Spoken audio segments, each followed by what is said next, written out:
Welcome back to Northern Perspective, everybody. I'm Ryan. And I'm Tanya.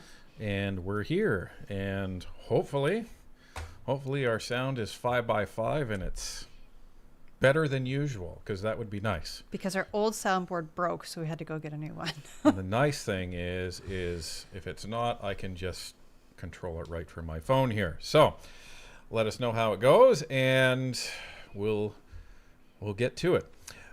So thanks for everybody for joining us for another night of politics on a Sunday, January the 11th, 2026. So second live stream of the year, but this year already feels like 3 months long based on everything that is going on. So getting the thumbs up from everybody. Thank you very, very much for that. So that's great. And let's go through house rules first. So it's the same three as always. Number one, please respect each other and the show. That includes our wonderful moderators. Number two is no selling, soliciting, or spamming in the chat. And number three is please do not use profanity. We have our wonderful moderation team this evening. We have William, we have Dawn, we have Cujo, and we have Randy. And we have a new moderator behind the scenes who is going by the nickname Baby Shark. So hopefully you'll see Baby Shark next week in the chat, if we don't scare him off. Yeah, so we'll see that. But just going through our moderator initiation process, where they're just shadowing and getting to know the ropes in the background. So Barnaby is not going to be with us tonight, but Randy will be taking questions. You can start sending them his way now if you like. Just tag at Randy from Northern Perspective and ask your question, and he will copy and paste them up for us. So there's a lot that's gone on in the last week, to say the least. And if you haven't seen our CRA expose, that want to give a little bit of a shout out to Vesper for her finding pieces of that. You definitely should. And when January 15th rolls around this week, make sure you check to see if you are involved in the class action lawsuit that is against the government of Canada on the CRA. You may be entitled to $80, $200, maybe all the way up to $5,000. No idea. But make sure you check that link. And if you have no idea what I'm talking about, well, then you have some homework to do after the live stream. So, and in regards to the CRA video, you had an update on the one case. Yes. So there was the one case where an individual was actually arrested and charged for the allegations of manipulating the actual data and database within the CRA in order to allegedly defraud the Canadian government around $20,000 in CERB payments. And I was trying to find an update because that happened back in 2023 and couldn't find one. So one of our viewers actually alerted us to the fact that there's probably a good reason for that, and the reason for that is that individual is now deceased. So that kind of explains it. So so that's the follow-up update on that. So there you go, and thank you to the viewer that actually brought that to our attention, because I would have been looking on the wrong websites to try and find an update for that. So anyhow, one of the things that that we'd said that we would eventually do, we finally got to do, thanks to one of our viewers, is we were invited to a gun range, and we have been trying to find a window to actually get out there, and we've been corresponding with one of our viewers for a couple of months at least. A while. Now. I'd say almost a year. Well, maybe. It's been a while. It's been a while, maybe since the summer. But the great thing is finally got to go out there, and we were going to do some videotaping at some point, but we wanted to make sure that the club was okay with it. And we ended up deciding to leave the cameras at home today just to essentially see what the gun club was going to be all about. And then maybe we go back and film something. So it was really, really cool. So we went to the Hamilton Gun Club today. And here's some shots from this. The catch with YouTube, and this is very bizarre. So we actually can't show any firearms on a live stream. We can on a normal video, but we can't on a live stream. So you're not going to be able to see any pictures with firearms there. So unfortunately, and I was going to be showing some video that one of the instructors had taken of me shooting, but I can't show that on the live stream either. So we're probably going to be doing that as like a members only video type of thing, and I'll stitch it all together and you'll be able to see that at some point. But let's get to this.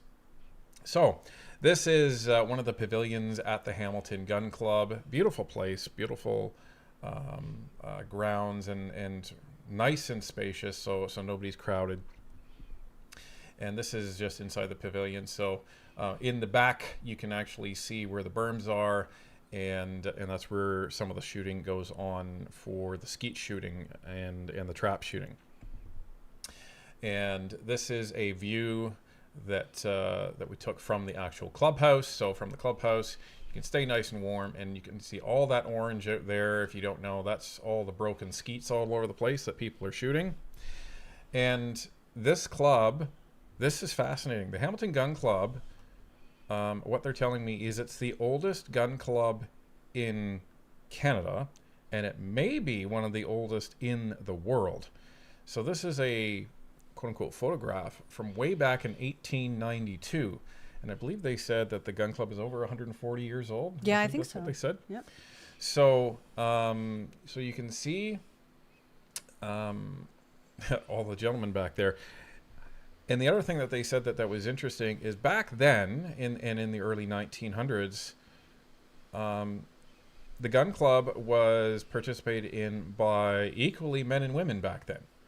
So you had a bunch of women in their full dresses, and they would shoot, and they would learn how to use firearms properly and all that, just as well as the men. And then, you know, cultures changed, and then it was actually later on in the 20th century where men kind of more took over the gun club scene and the gun scene. And then in the last 20 or so years, from what the folks there are telling me now, you know, women are starting to get really back involved in the gun scene. So that's that was interesting for me to see. So here's some folks that actually showed up. So Vernon, he's on the right. So this is the gentleman that was corresponding with us, and the man to his left, I believe his name is Dave. And no, it's to his right. It's to our left. Right. And then going to the left again, that's Emily Brown, folks. So she's the candidate of record for Burlington. She ran against Karina Gold, and she did a phenomenal job. But unfortunately, the people of Burlington voted Liberal again. Right. And for those that don't know, she is again Canadian national shooting champion for women. And I guess Vernon and Emily had been talking at some point, and Vernon was saying, hey, you know, I'm trying to get Northern Perspective out. And she had said, well, whenever you do, let me know, and I want to come out. So when we got there, we thought it was just going to be us and Vernon. So I brought one coffee. And it didn't turn out to just be us and Vernon. It was us, Vernon. I believe it was his girlfriend or spouse. And then a bunch of other people started showing up. So that was a treat to actually see Emily there, because Emily's become a pretty good friend of ours, just a really, really amazing lady, and she is intent to take that riding back in Burlington. And here she is again there. And this is a little pooch that the one gentleman took a picture of. I'm seeing from people volumes fine, volumes not. I don't know. Just relaying what the moderators are telling me.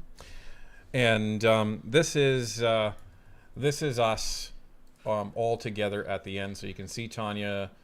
She's to the left there, and to her left, between her and Vernon, that's a gentleman named Brian. So he's one of the instructors that was helping me out. And the guy to my right, that's Mark, and he was the other instructor. Amazing guys. Mark is a former police officer. Brian is a former military. And it was just a real treat to be able to to be able to do this, and they were awesome. They were supportive. I still don't know whether or not they were putting me on when they were saying, "Oh, you're doing great. You're doing." I thought you were doing good. I wanted to try too, but Vincent was being very ornery today. Emily had offered to watch him while I tried, but he wanted his mom. So they said maybe next time in the summer that I can come out and give it a shot. Yeah, so it was pretty good. I'm just gonna pop up our volume just a little bit. So thank you so much to Mark. Thank you so much to Brian, and they were even ribbing each other over, you know, who was the better instructor, and that was great. Apparently shaming is very popular, and I told them shame's a great motivator. so go ahead, give it to me. But again, thanks to Vernon and the Hamilton Gun Club folks for having us out. If you've never been shooting before, it is a lot of fun, especially when you hit these things. And they don't just hand you a firearm and tell you to go to town. They are very, very careful. They give you safety training beforehand.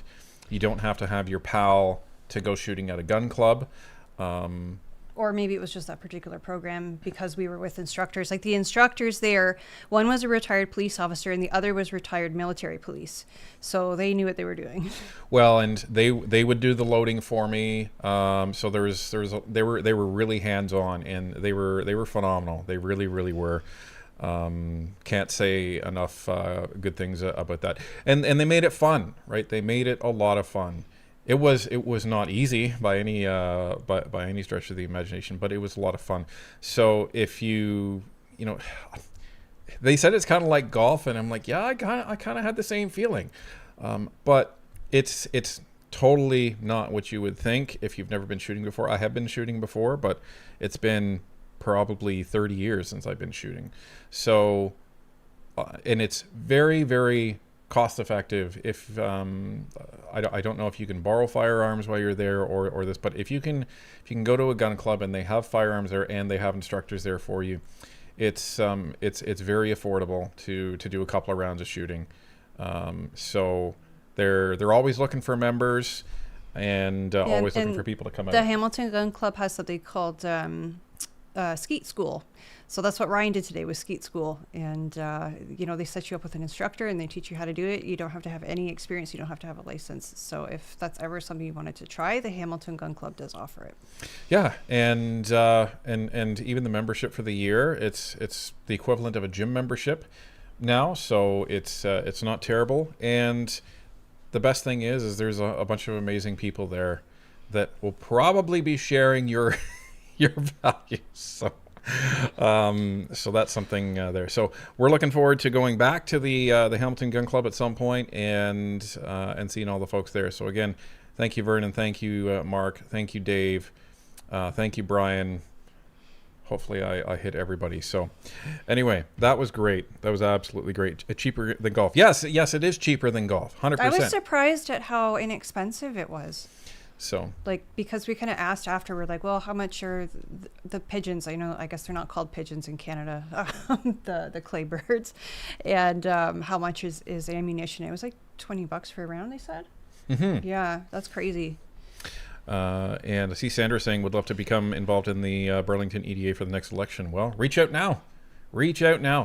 I can tell you the GTA EDAs, well, if they follow our recommendations, should get very active very soon, because those are where we need to pick up some seats in Canada, and for the folks out in the eastern provinces as well, in the Maritimes, you guys have some work to do as well. So, but let's get on it. The campaign for the next election's already started, folks. That's what we keep saying. So don't wait, get involved, and let's change some minds out there. So. Someone says the stream is down. I don't think the stream is down. Anyway, so let's get to some pre-chat and current chat activity, and then we'll get into the main content for the evening. Alice Avonlea. Tongue-tied there? Yeah. Where's my boy? What the hell is going on? Alice Avonlea Alice is probably How saying. dare you? For $5, before we work on AI, why don't we work on natural stupidity? Right? Right? Because there's a lot of artificial intelligence around already. And Capitalist Spy for $5 with the dumbbell working out pair there to keep it up. Thank you very, very much. Brian Watson, welcome to NP Supporter. Thanks very much for joining. Welcome to the members. And Jessica Van Luke for $7. Great news in Canadian politics. PM Harper will be getting his portrait revealed at the House of Commons in February in honor of 20 years since being elected. Yes, he absolutely will. Yes, I read that the other day. That's awesome. I think that means next time we're in Ottawa, we'll be able to see the portrait. Early February, I think, is when it's going to be. Yeah, I think it was like the 3rd or something. Something like that. I think it's less than a month away, but we're debating on going maybe end of February, early March. And if that's the case, then we'll be able to see it, which is pretty cool. And got to see if this is an actual channel name or not. GB, member for 11 months. Mods are the greatest. I am grateful for their hard work and dedication. Thank you very, very much. Yes, our mods are fantastic. They are the unsung heroes of our live streams. We honestly could not do these live streams without them. So just please be kind to them and please say thank you. And Rob Robillard, member for 23 months. I just want to say that, wow, has the last 2 years gone by fast. I remember finding you two covering the Arrive Can meetings. Yeah, very proud of you and this great community. Keep up the great work. Absolutely. NP Nation, top drawer, 100%. And Damien McNeil for dropping 5 memberships. Thank you very, very much for that.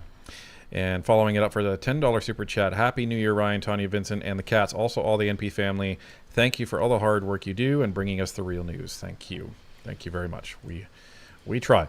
Transcription. Remember, for 18 months, is it too late for CSIS to mention foreign interference after the foreign leader publicly appoints your member of parliament? Yeah, that was unbelievable.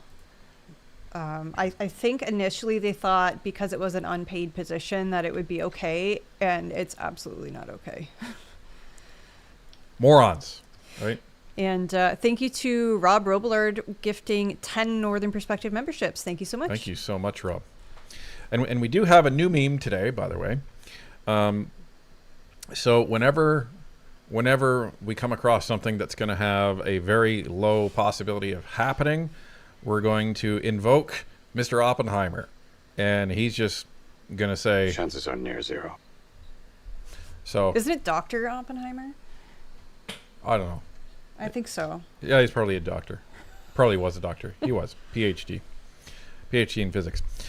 So so there you go. There's your new meme. And Miriam Rachel for $7. Excited to see you in Calgary in 2.5 weeks. Thanks to you and this community petition, E6994. We're almost at 1,700. Really appreciate it. There you go. So that's Miriam's petition against bills C11 and C18. It is in the description of the live stream. It's the second link there. So if you would like to sign that, selfishly, it does help us here at Northern Perspective.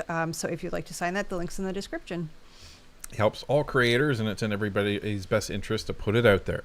So Damien, I think this is Damien McNeil again, for $2. Ryan, is your shoulder sore? A little bit. Well, not my shoulder, but my top of my pec here, because that's where the butt of the shotgun was going. So I'm sure that'll be a little bruised, but it'll be fine. It'll be fine. You're tough.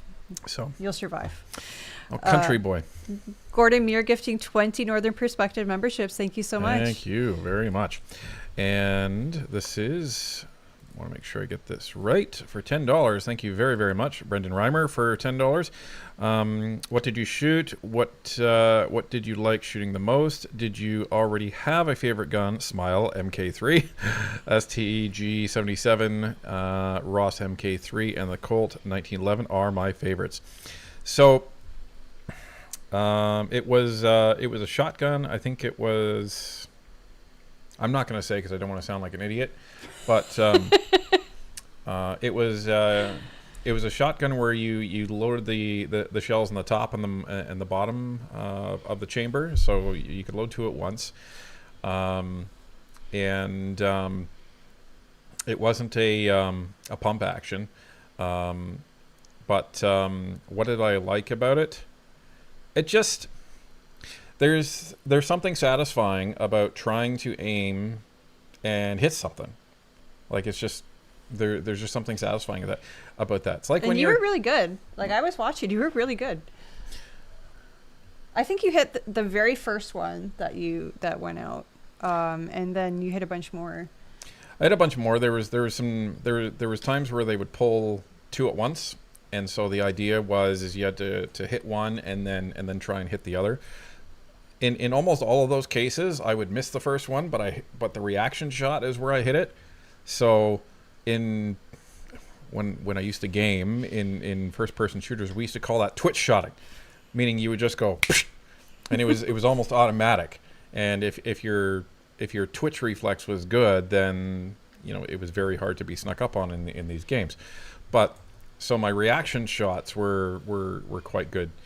It was very difficult to see the skeet coming from, or the bird as they call them, coming from the right, because I can't see out of this eye. So I had to wait for it to actually cross into the vision of this eye, and then that was the point where I could actually pick it up. And that was another thing I didn't realize until I saw you do a couple, hit a couple birds, is that Ryan's right-handed, but because he's legally blind in his right eye, he has to shoot left-handed. So. Well, and it's not the only thing I do left-handed. I also play baseball left-handed, which is really dumb. Like, stupid. So whoever put me as left-handed way back in T-ball, this is your fault.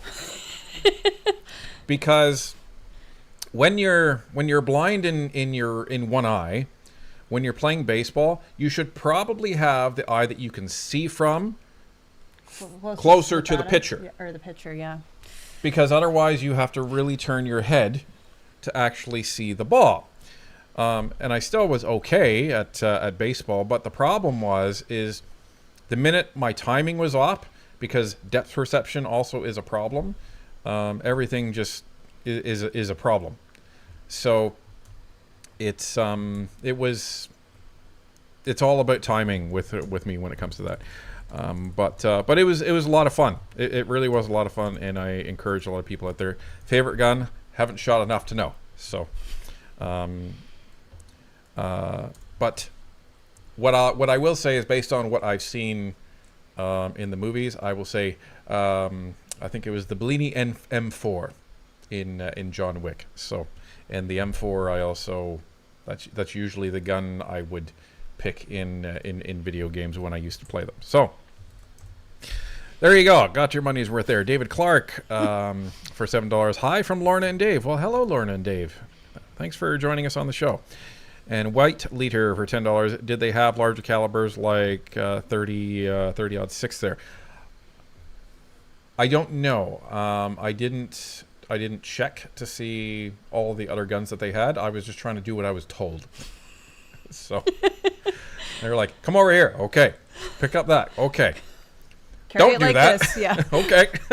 So I was literally just trying to follow all the instructions that I was supposed to. Drassel for $10. I'm an avid gun guy, and I found that clay shooting was the best one to bring novices into the hobby, as it's easy to get into and it's very dynamic. Did you feel the same way? Yeah, because if you bring people in and they can't hit anything, that's going to really discourage them. They're going to say, "Well, I'm not good at this, so I'm not going to continue." So if you can make it really accessible and give people something relatively easy to do, I think that gets people engaged, because they're like, "Oh, I can do this." So I completely agree with that. You make it easy for them to get into, and you give them some early successes, and they're probably going to want to come back. It's like with golf, right? If you completely suck at golf your first time, like me, and you either you lose every ball, or you keep hitting it and into the hazards, it's not going to be fun, and you're just going to say, "I'm just going to go and do something else, like have a coffee." But in golf, if you're actually hitting it down the fairway and you don't have to spend half your time looking for your ball, then you're probably going to say, "Oh, I'm not too bad at this. Maybe I will continue." So I completely agree with that. And Jehovah's Sickness for $5. You and the Canadian Shield are my go-to for Canadian politics. You two should collab sometime. Cool. Thank you very much. Thank you very much.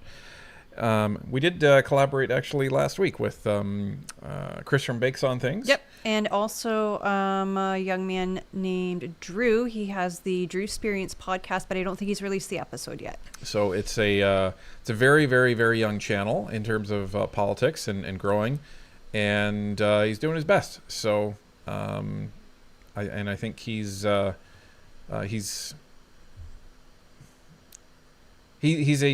guy that I hope does really well, because because his heart's in the right place. Yes, he pours his heart into everything.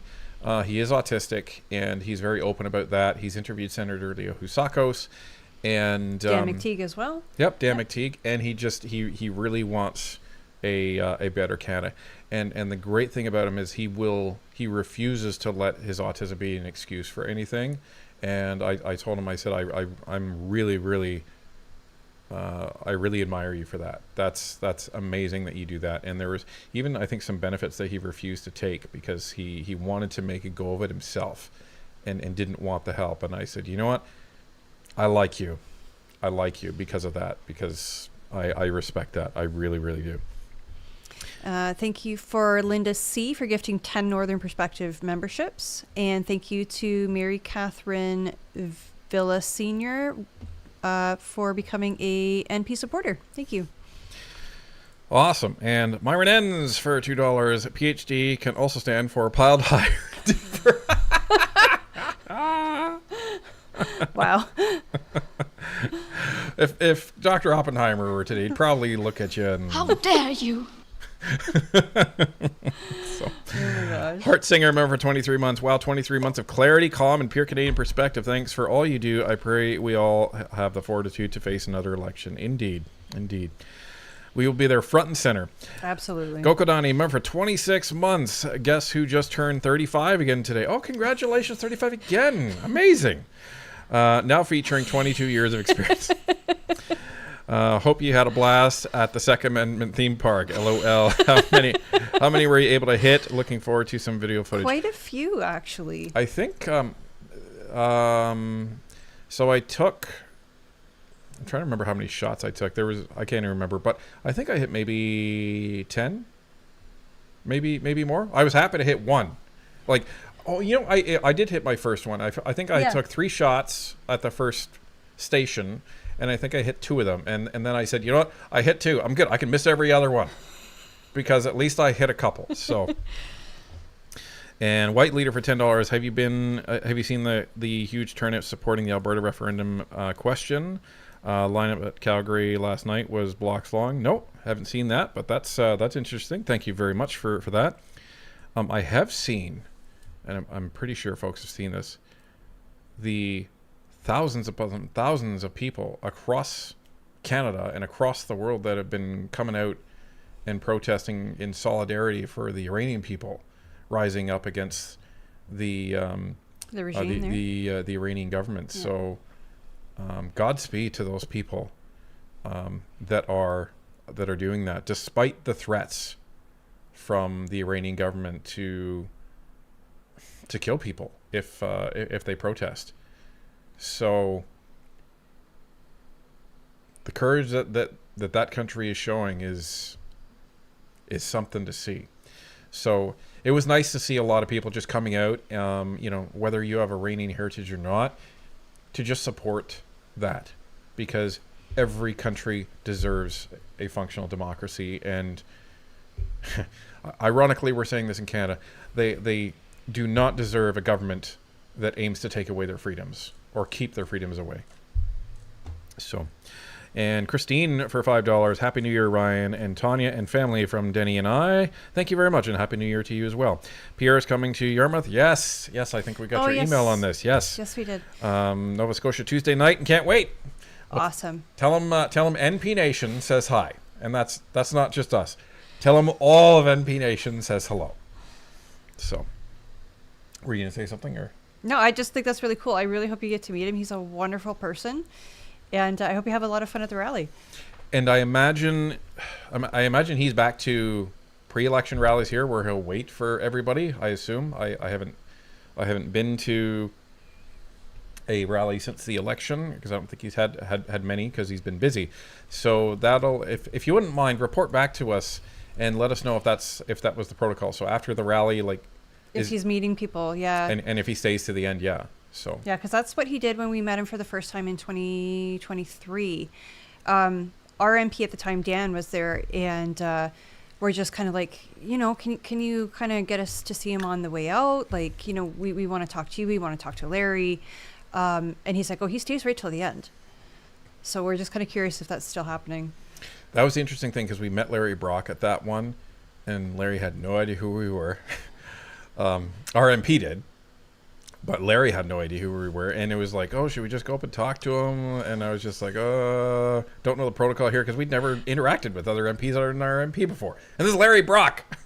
Larry Brock. He's a great guy, but like meeting him for the first time, he's so much bigger than life. You know what I mean? So, great guy. Yeah. And Mayday IT, this will probably be the last one. We'll do two more. For 24 months, being legally blind myself, I know what you mean about depth judgment. Somebody understands my peril. It affects many things. Thanks, Ryan and Tanya, for keeping us informed. You're very, very welcome. It's very difficult to pour things in glasses. So I'm constantly asking Tanya, am I over the glass? Because like I'll be trying to pour Vincent's juice or something like that. I used to drive a forklift at one point. And were you forklift certified? Eventually. and when I was eventually forklift certified, I got perfect on the test.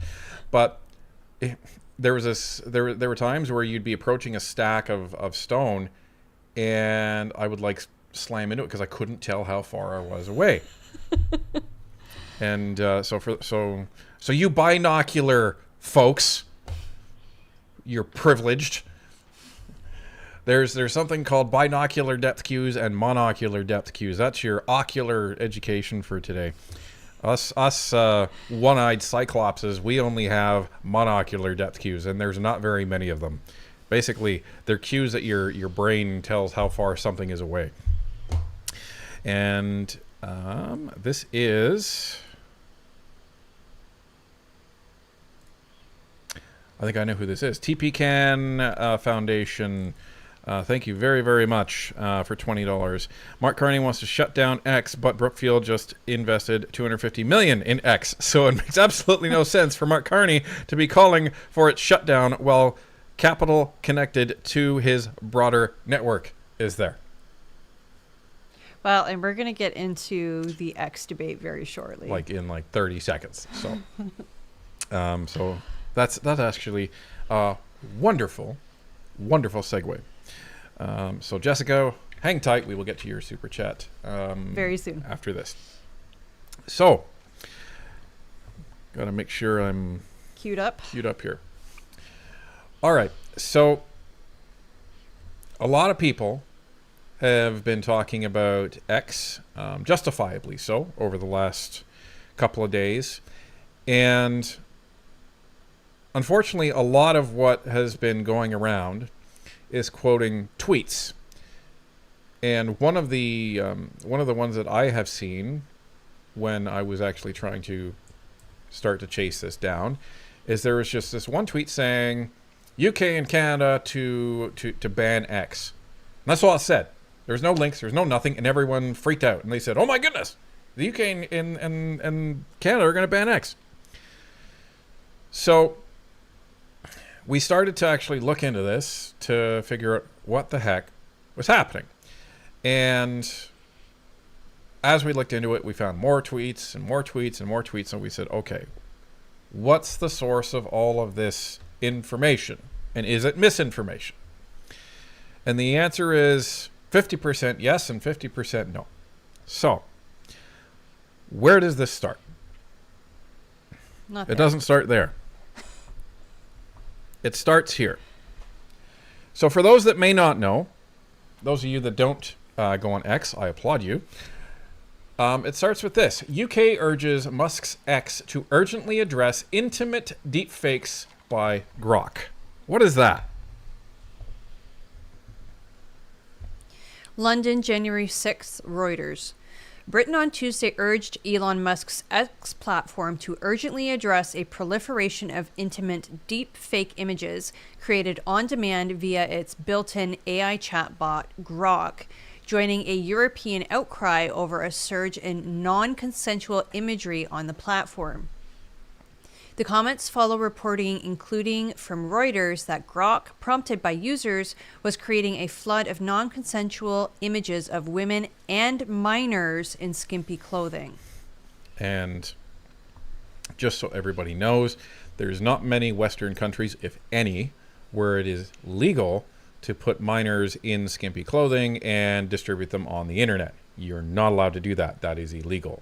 So just to bear in mind. And you also, I don't believe you can even generate fictional minors with skimpy clothing as well. Like draw it or something, yeah. I believe it falls under the same law. That puts you on a list.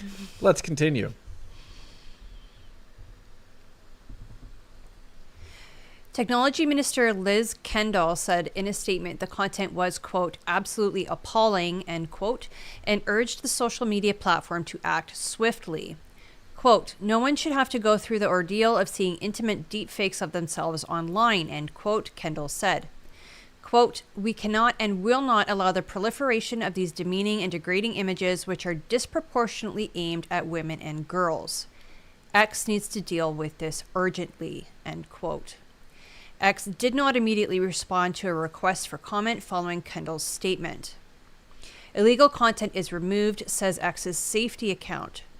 X's safety account said on Sunday that it removed all illegal content on the platform and permanently suspends accounts involved. You can start paragraph 2. Quote, anyone using or prompting Grok to make illegal content will suffer the same consequences as if they upload illegal content, end quote, it said. Asked about the subject recently, X told Reuters, quote, legacy media lies, end quote. Creating or sharing non-consensual, intimate images or child sexual abuse material, including AI-generated sexual imagery, is illegal in Britain. Additionally, tech platforms must prevent British users from encountering illegal content and remove it once they become aware of it. So this is where all of this started, right? And the thing with this is I was a little taken aback when it said, oh, well, you know, it says that Elon or X had said legacy media lies, and I was like, well, what do you mean? What do you mean about that? Well, it comes down to, is this a Grok problem? Is this an X problem? Or is this a wider AI problem? So the way this has been spun is that it's only Grok that does this. And that's where the problem is. And I wonder, again, it goes back to the source, and I don't have any desire to see the original sources of these images. But it makes me wonder if all of them were generated by Grok. Or if some of them were generated by Grok and then other people were just uploading to X. And the reason why this quote of legacy media lies, and there was also other quotes from Elon where he said, this is just an excuse to implement censorship, and they didn't give any other context. Here's the context. So Elon quote tweets this one. It says, Google's Gemini and OpenAI's ChatGPT will also generate images of people in bikinis when prompted. So why is Keir Starmer so focused on Grok and X? So that was interesting. And Elon says they just want to suppress free speech. And then someone took this lady, who is an adult, and generated this, and says, and Elon reposted this. So ChatGPT will put a woman in a bikini if asked in a certain way. I just tried it using a random AI picture of a woman that I asked Google for. Not a real person, obviously. Are we banning these too, Keir Starmer? Or is it simply political? Where's the outrage here? And then it goes on. So someone then said, oh, okay, I'll take that. And then I'll ask Gemini to do it. I'll ask ChatGPT to do it and Grok to do it. And they all did the same thing. And they say, the UK Labour government is threatening to block X, won't say a word about ChatGPT and Gemini. Why? They want any excuse for censorship. Now, at Tanya's suggestion, we decided to do some of our own tests. No, we're not showing you the photos. We're not showing you the photos because nobody wants to see Ryan in a bikini. AI bikini. I didn't go and dress in one. That's not even going to be members-only content, folks. That's a different type of members-only content that we don't have here at Northern Perspective. So, but the point is when I asked ChatGPT to put my picture in a bikini, pop! Then Tanya says, try me. So I took one of Tanya's pictures, and it said, oh, I don't think I can do that. Because that's not you. That's not you. So I said, okay, I will go and ask Tanya to come down here. And then I typed in, hi, it's Tanya. Dress me in a bikini. And it said, okay. So like the safeguards are not very good, obviously. But that's not the only individual that we dressed in a bikini. No. And I'm not putting that picture up either because it's just weird. So we asked ChatGPT to put Proxy, our cat, into a bikini, and it did. And then I told it that cats have typically 8 teats and that it needed more tops on the cat. And then that's when it freaked out. Yeah, then it said, oh, I can't sexualize an animal. Amazing safeguards there, OpenAI. Oh my gosh. And that was just ChatGPT. We didn't even bother to check Gemini. But this goes back to the point made by these people on X and Elon Musk. If you want to complain about AI safeguards, you can't just point at Grok. You have to point at all of them. And in further researching this, there's a bunch of dark places on the internet you can go to that it doesn't care at all what you do. So there's a lot of this stuff that's going on here, and I don't blame Elon Musk at all. I don't agree with everything that he does or says, and I'm pretty sure that's probably the same with everybody. Love SpaceX. But I'm pretty sure that everyone can understand where he's coming from on this. We're saying, why you're going to ban Twitter because of Grok. Okay, so you're going to ban Google and Gemini? You're going to ban Google for everybody as well? Or are you going to ban ChatGPT for everybody? You're going to ban every single AI platform out there? Because there's ways for people to get around the logic to make it do what they want it to do. As we proved. As we proved.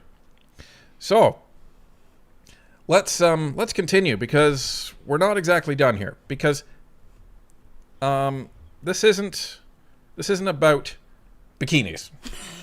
It's not about proxy in a bikini. Yeah.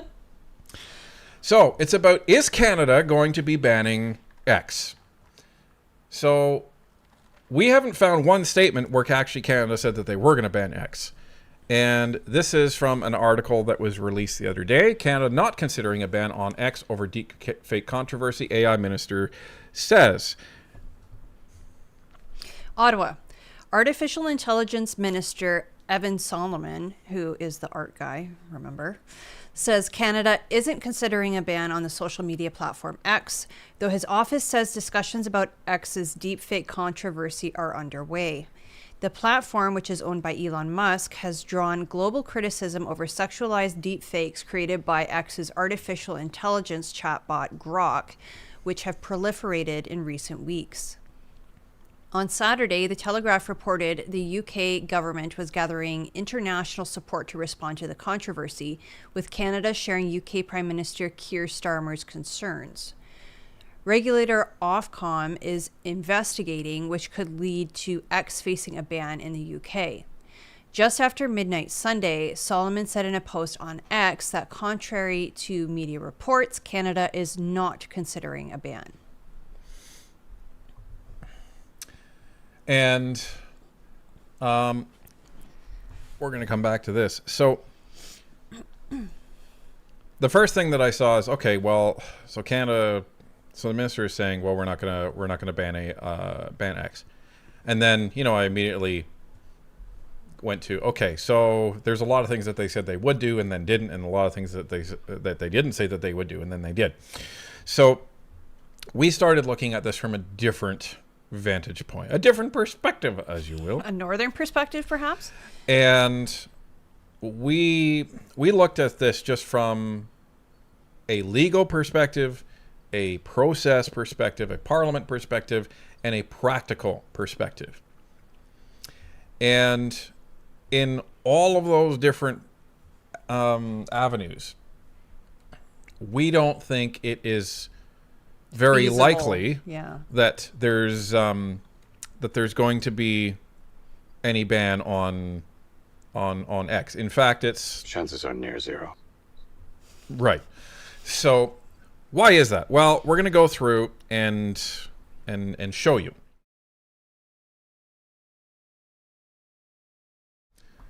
So I need to do something else before I do that. Give me 1 second, folks. I need to actually have us talking in there.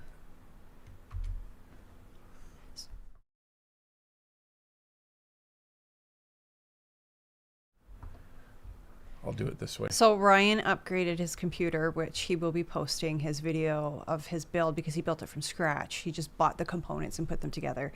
So he's going to be posting that soon. But the broadcasting software that we use was not, I guess the characteristics didn't transfer over to the new computer. They did. But not for this, I guess. That's okay. We're going to be just fine in 30 seconds. in a minute here. So, okay, let's try this again, folks. Alrighty. So everyone can see this now and hear us. So the first avenue that we went into is they would have to enact new federal legislation if they wanted to actually be able to, from a government perspective, ban anything. So they would have to introduce a new bill in Parliament, and that typically takes a long time. Do you have the chart of the legislative process, or did we forget that? No, I don't have that. That's fine. Okay. So basically the legislative process, if the bill starts in the House of Commons, you go to first reading, second reading, and then to committee, which sometimes can take forever. Then you take the committee and report and then present it to the House, and then you do third reading. And if it passes third reading, then it goes to the Senate, and it goes through all those steps again. And if it passes through the Senate properly, then it goes to the royal assent, and then it becomes law.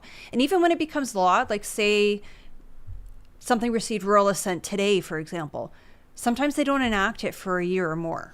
And if you look at controversial bills like C11 and C18, that took years to get through Parliament. And then it took another year to actually be implemented in terms of C11. So it can take a long time to actually do that. But I don't think it's going to be likely that they actually that they even get through this before the next election. So, and that's what we were saying about Bill C-63, and the same thing happened there. But anyway, let's go back. So Parliament right now is off for winter break. They're not even sitting again until January the 26th, which is approximately 2 weeks from now. And they can't even create this legislation, in our opinion, because doing so would be a charter violation. So the minute that this legislation happens, you would have court challenges all over the country. All over the country. And this isn't even the strongest reason why this isn't going to happen. So. Reason number 2, if they tried to implement something like this, instead of creating a new law, they would need to default to regulator-based enforcement. So they would need to tell the CRTC to do something about this, or they would have to create an entirely new bureaucracy. Well, the CRTC doesn't actually have the authority to block online platforms such as X or Facebook or Instagram, whatever. If you wanted to assign the CRTC the responsibility of overseeing social media, you would then have to do legislation. So then you're back to step one, and it would take a while to do. And then the last point that we made here was that new bureaucracy. So if you wanted to create an entirely new bureaucratic agency, that would also require legislation, and that would also take time. And the main difference here is from our understanding of looking into this, the UK could ban X far faster than Canada. Why? Because they have legislation that they previously put in that would allow them to do that. And same with Australia. They have an overseeing bureaucracy that oversees their online harms, right? Canada does not. No, we do not. Not currently. That's the big difference between Canada and the UK at this time. So moving along. So continuing on with number 2, because we're not done. And I think we've I think we just kind of just said this, that the UK and Australia both already have bureaucracies in place that oversee online safety. Canada doesn't. So this, I think, is partially what they were trying to do with Bill C-63. They were trying to create this bureaucracy, but they failed. They don't have it. And there's talks that they'll try to create it in the spring session, but there's also talks that there's going to be an election. So who knows if that will even happen. The other option under regulatory-based enforcement is that they can also tell internet service providers to block X, but the only precedent right now is for copyright violations. Yeah, so the courts only upheld that action for very, very specific cases. So X is not violating copyright or anything like that. So odds are, if they tried to do that, that would be a court challenge and overruled, and they wouldn't be able to do that. So so they would not be able to actually block X and tell the ISPs to do that. And the ISPs would be jumping up and down right away because they're going to have a lot of ticked off customers because the government would be throwing them under the bus. Yeah. So so that's something to consider. So number 3 that they theoretically could do, but won't because they can't, is enact the Emergencies Act. But this specific situation does not meet the criteria for the Emergencies Act, therefore they cannot enact it. And if they did try it, recall that this actually has to be voted on in the House, and I don't think there's going to be any of the opposition parties that are going to be interested in supporting the Liberals in shutting down Twitter for all of Canada. Don't think that's going to happen, especially when all of the opposition parties are going to be trying to one up the Liberals and bring them down. So that's not going to happen. So even if they did enact the Emergencies Act, they have to actually vote on the Emergencies Act whether to keep it going a week later, and that's not going to happen. So 4 is indirect pressure. This is what's going on right now on social media. So this is not a ban. You're not forbidden from seeing X. You can still access it. But there's a lot of public criticism by politicians and key figures. So everybody is screaming and crying for content moderation. You can't have this. You can't let your AI do this. We need to moderate it. We need to stop this. There are threats of fines or compliance requirements for the platform. And the way the indirect pressure works is that it results in a bad PR for the platform. So if they don't get rid of these issues with Grok, then maybe people won't be using X, and that's bad for the platform. You see them in the media. They're getting lambasted. That's bad for the platform. So so that's the catch for a lot of this stuff. And I want to make sure that I hit all of them.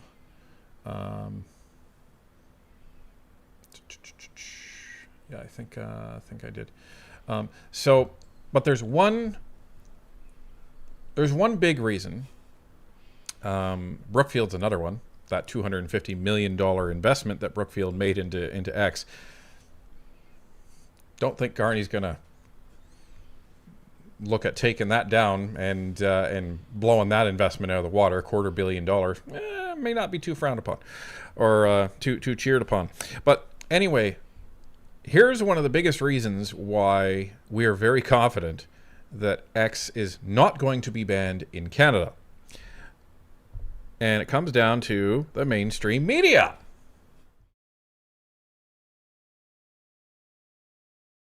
Here.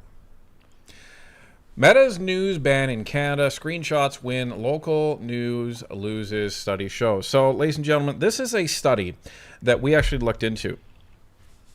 And what this is this talks about how the news media was doing 1 year after Facebook shut its doors to Canadian news outlets. As the managing editor with Now Media Group, Burns watched as his audience and revenue dropped because of it. Quote, "We lost 70% of our audience when that happened," end quote, along with 50% of our revenue, said Burns in an interview from Kelowna, BC. The company used Facebook to get clicks on its news stories, which in return brought in ad revenue for those views. Quote, "We're not the only ones. Many, many outlets are in this situation," end quote. National news outlets lost about 64% of the engagement previously generated by users on their Facebook pages, the preliminary research shows.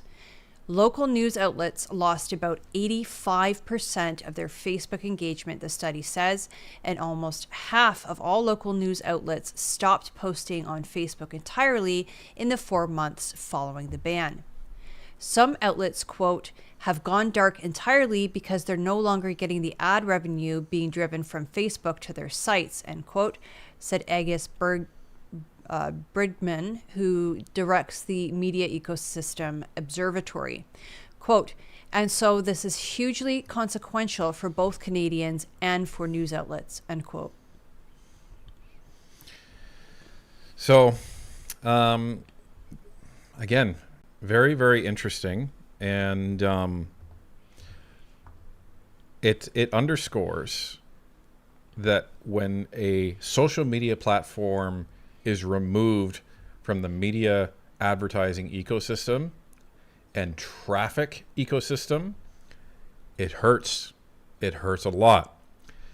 And here's a sense about how much it hurts. So here's some stats for folks. So these are some graphs that were done as part of a very large study on this because they wanted to understand the impact. So on the left, you have a 2-bar graph, and this is the number of media outlets active on social media. And you can see that local news dropped by about 28%. So they just gave up on social media. That's local news. National news didn't really go down too much, but they did go down a little bit. The next bar graph is total engagement with Canadian media outlets and their content. So this is where it really starts to hurt. So local news, they dropped by 43%. And that's clicks, right? That's clicks. And that's not just clicks through Facebook or Twitter or whatever. That's total clicks, like into their website. And you saw that mainstream media went down by almost 25%. So that's significant because they have massive amount of engagement. And then on the right, you see the total footprint and engagement with the different social media platforms and Canadian news in June 2023 versus June 2024. So not surprising, Facebook disappeared, Instagram disappeared, but X is still there. And X now makes up 25% of what's left, folks. So, how the news agencies are using social media is they have their presence on social media. They will post stories on there. And then when someone clicks on the story, it takes them through to their website. So they get a double whammy on advertising because when someone looks at that post and any of the comments there, they potentially see an ad. So they get Facebook ad revenue there. Check mark. Then when they click on the actual story and it takes them through to their website, now they get advertising revenue from all of the companies that are advertising on their news website while someone is watching that story. So they get a double whammy on ad revenue. The problem that they're having is that because they can't post that on Facebook, they're missing the initial ad revenue from the actual Facebook advertising, and then people aren't seeing it, and they're not going to cbc.ca, they're not going to ctv.ca, so then they're not seeing these stories that are actually being posted on their website, so they miss the second batch of advertising revenue as well. So they lost all that on Facebook. Now, think about the possibility of now losing X as an advertising revenue source of income and a traffic director to their website. That is not going to be acceptable. No, there is no way on this green earth that the mainstream media or the legacy media is going to allow the Canadian government to ban one of their only remaining sources of traffic. You will get a phone call to the Prime Minister from the President of Rogers, the President of Bell, the President of like all of the big media outlets, President of Shaw, all of them. All of them. Well, Shaw is now Rogers. President of Post Media, all of them will be getting in touch with the government, and you will see media lobbyists like you wouldn't see before if there was even a sniff of this. So there is too much money tied up between the Canadian media organizations and X because it's one of the few social media platforms they have left. What are they going to do? Take away Facebook and X? There's nothing left. There's nothing there. And no significant amount of people are going to Google and typing in ctv.ca. I want to go and see what the CTV news site says today. It's not happening. No, because what happens is usually you see a story, it intrigues you, you share it to your social media, maybe your friend clicks on it, and maybe they like it too, and they share it, and that's how it works. So we don't think that there is any real possibility that this is actually going to come to fruition.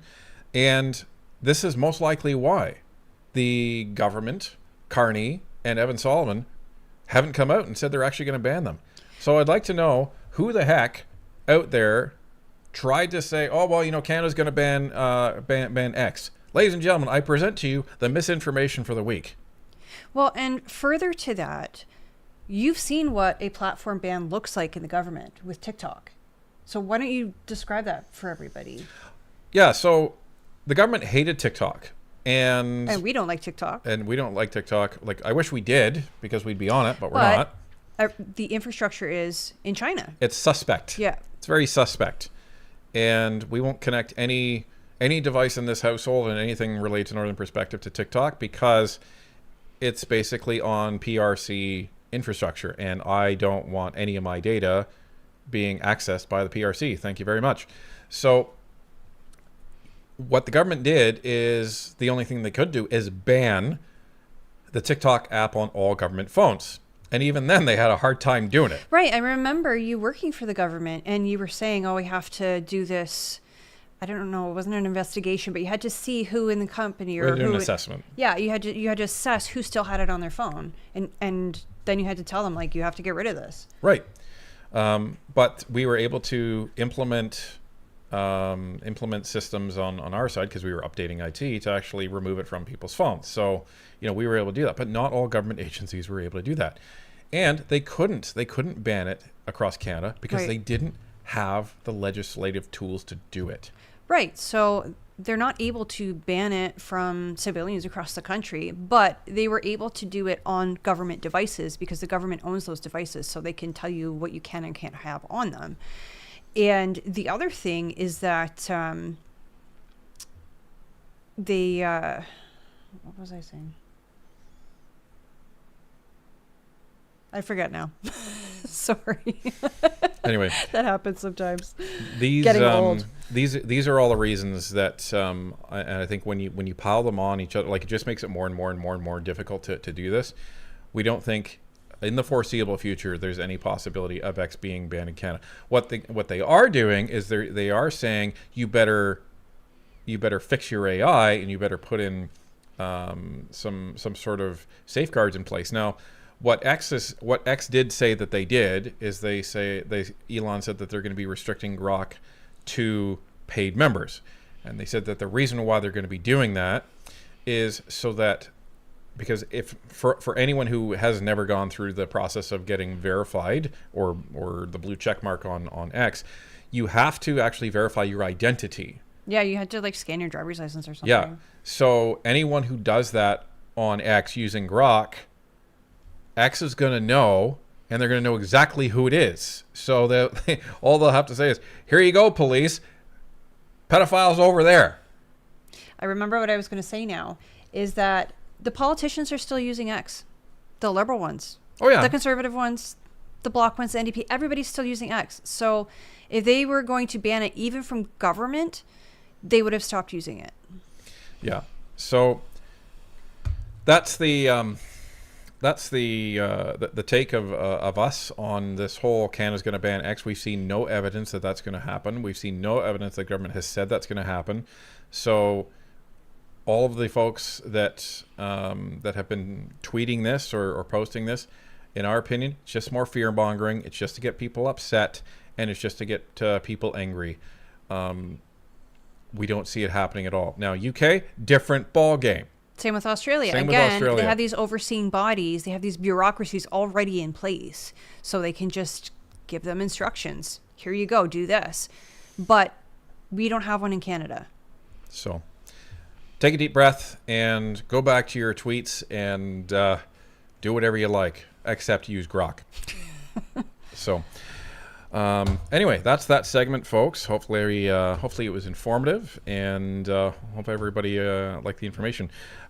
Just occurred to me we're about 1,400 likes behind, folks. If you wouldn't mind getting that up there, that would be much appreciated. So let's get to a little bit more of the administrative activity, and then question period is going to be in about 23 minutes. Sounds good. So get your questions in to Randy if you haven't already.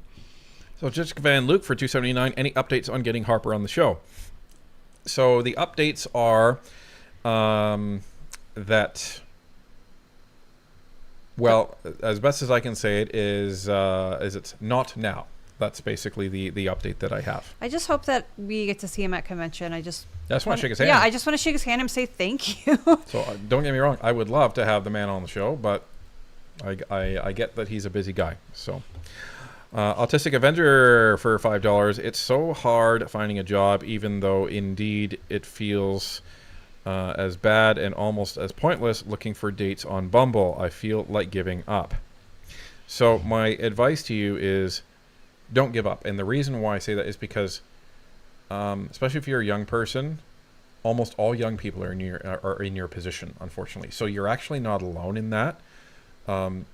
Everybody that is young is having a hard time finding a job. Yeah, if you're under the age of, I think it's 24, you have the highest unemployment rate in this country, which I think it was just over 13%. But if you are, especially if you're a young man, don't worry about the date part. Don't worry about it. And I know if I was a young man, I'd be like, shut up. I'm ignoring you. But don't ignore it. All of the older men that are in this chat can tell you, sort out your financial situation and the partners will come. Right. How old were you when we first met? I was 29. And I was 23. Right. So the older men get, the bigger the dating pool, pool the more gets. value you gain, yeah, and the bigger your dating pool gets. For women, the it's older they get, the smaller the dating pool gets. It's just how reality works. So work on yourself, just put all your focus into finding that job. Build yourself up, increase your value, and then your next goal, and hopefully we get that conservative government, is get your home. You have a stable job, you own your own home. Ladies and gentlemen, you're Tom Cruise to a lot of the dating pool out there. So that's my advice. Focus on that. Well, and just to add to that advice, do something enjoyable. Learn a skill. Learn to cook or learn to play an instrument. Just whatever it is that you like. learn something new. So,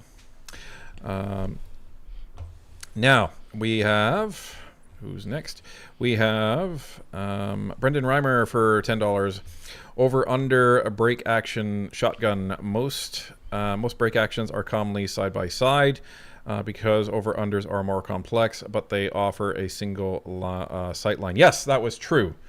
Skeet shooting, then probably bird shot or a target load. Yeah, it was a clean sight, clean line right all the way down to the dot on the sight. So that was definitely helpful for me. Anima Azura, member for 18 months. Thanks for all you do. Always feels like a fish out of water being a conservative in BC, but I keep hoping change is coming. Well, I think the NDP government is terrified as to what's going on in BC because we saw the reversal of the hardcore drug policies. Yes. So that is a major cultural and policy victory for center-right Canadians. It really, really is.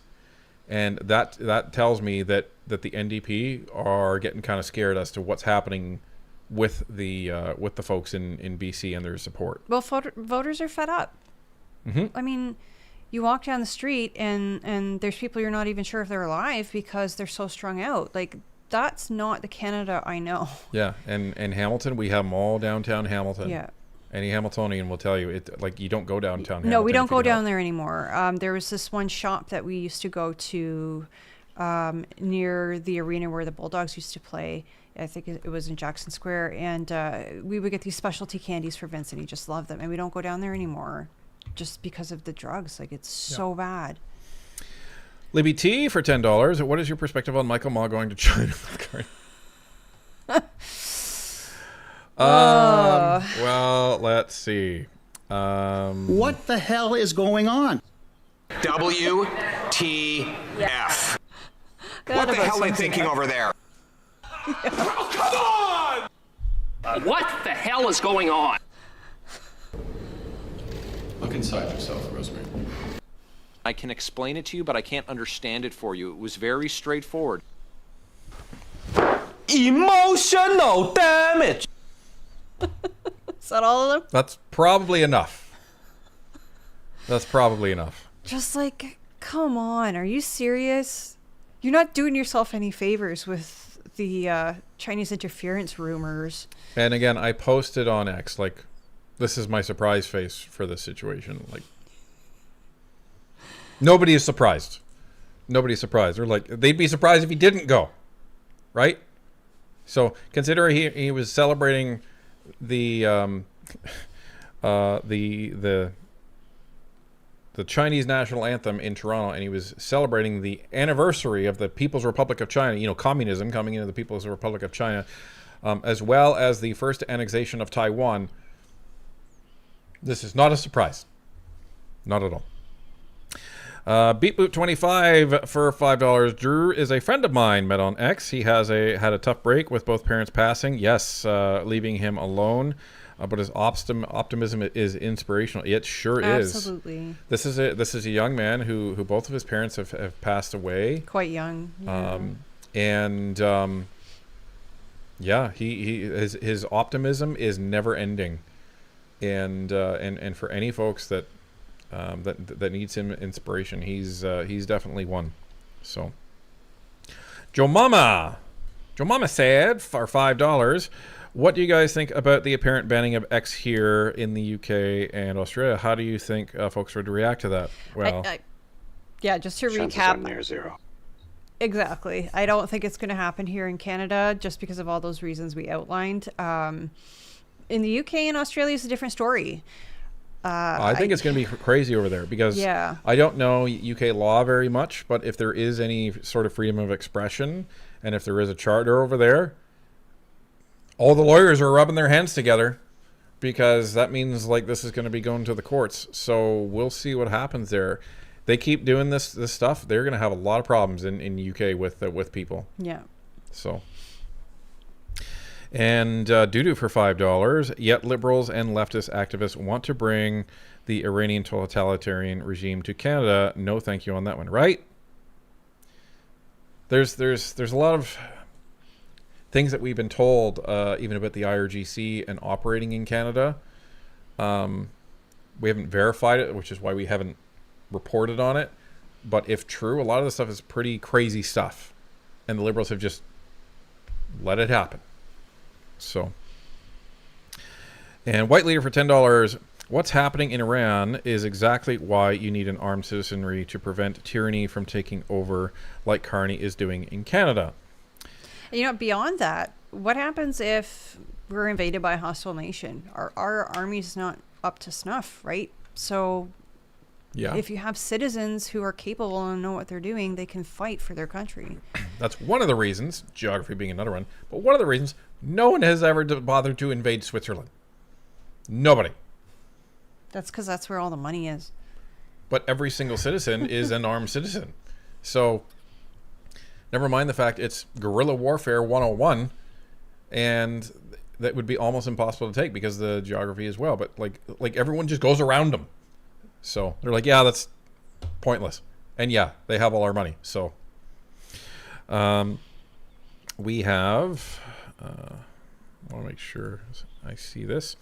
So Daisy Kitty, member for 15 months. We missed Pierre in Duncan, BC last Saturday. Sadly, I have the flu. Oh no. That sucks. Oh, bummer. That's crap. Oh, come on! He is a kind and decent man. Could hardly wait for him to be our PM. Well, he'll be back your way. Don't worry. He'll be back in British Columbia. Carol Riom, member for 20 months. Happy Sunday from this binocular privileged member. I can explain it to you, but I can't understand it for you. It was very straightforward. Thanks for everything you do, despite your monocular minority status, Ryan. Yep. So, and Stickman SK for $5. Iranian coworker showed me photos of his 68-year-old father's body covered in bruises from being shot with an air gun while protesting. Pray for Iran. Wow. And that's the thing, like, maybe we take 30 seconds to just reinforce. You should never, in most cases, you should never blame the people for what a country does. You should be blaming the government. So all of these people, and I know there's not a lot in chat, if any, but there's all these people in Canada. They're like, oh yeah, I hate the Americans. What do you mean you hate the Americans? The guy who drives the truck across the border, he didn't implement the tariffs. He didn't do all this stuff. He didn't raise the cost on things. He didn't cause the jobs to be lost in Canada. Nor did his buddy who works at the convenience store. Nor did his buddy who works at the bank down the road in New Jersey. It's not their fault. If you want to be angry at anybody, be angry at the American government. That's who you should be angry at. Don't be angry at the regular people. They're trying to get by just like you and me. And again, even doesn't matter whether you support or don't support Donald Trump. He will pass. And at some point, this is going to be rekindled with the United States. And we will, so don't take your hand back from that handshake from the folks across the border. They're probably feeling pretty alone right now, and they could use a little compassion. They could use a little Canada down there. So, again, that's not for anybody in NP Nation. All you're awesome. That's just for folks that, on the off chance you support the Liberals and you're watching this, don't believe all the propaganda that's out there, and don't just completely act on all the propaganda that's down there. So, Doodoo for $5. X-Band 50-50, just like a Bigfoot debate. There you go. And Granite Man for $2. Carney is WEF, PRC, Trump a disruptor to hurt Canada. It's going to be interesting to see what happens in Davos. Ravisades for $5. Computers and by extension AI only do what they are told to do. Grok will not just create things without someone asking for it first. Exactly. Yeah. It's a tool. A hammer doesn't build a house unless someone's using it.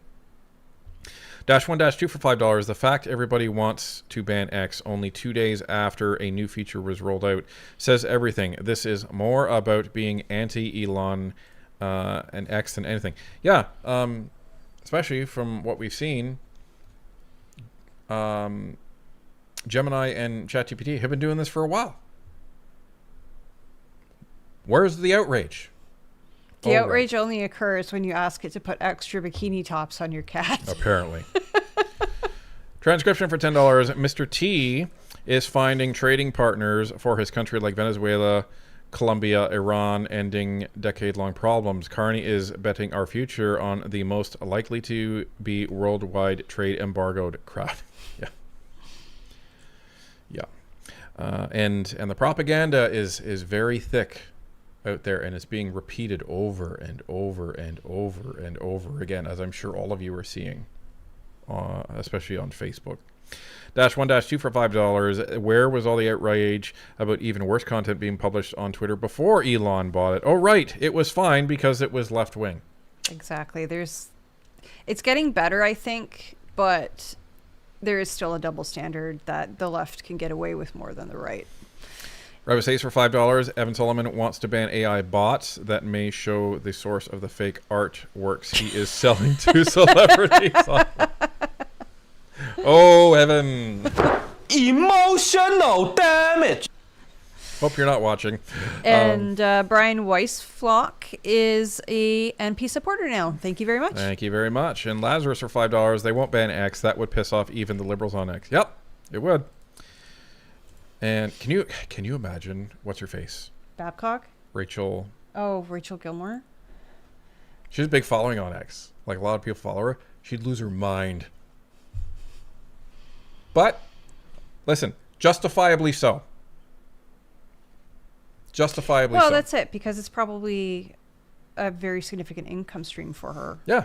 So she should be upset, and she should be speaking out against X being banned. But there's no evidence that it is going to be banned right now. But if that does come across the table, she's been to committee, get back to committee. I'll sit right next to you. And then you'll have someone on the left and someone on the right. We'll both be saying the same thing. So,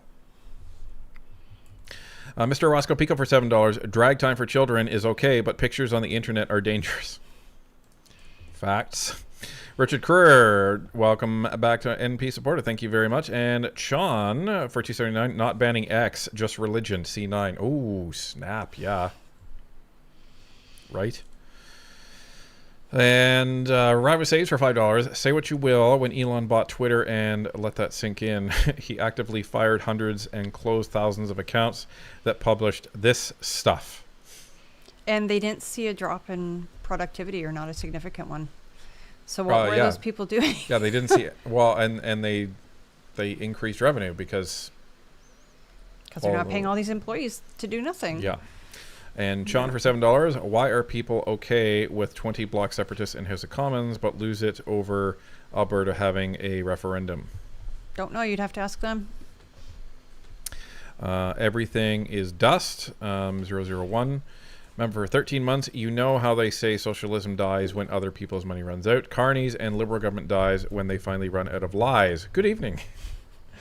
And thank you to Gordon Muir for gifting 20 Northern Perspective memberships. Thank you so much. Thank you very, very much, Gordon. Much appreciated.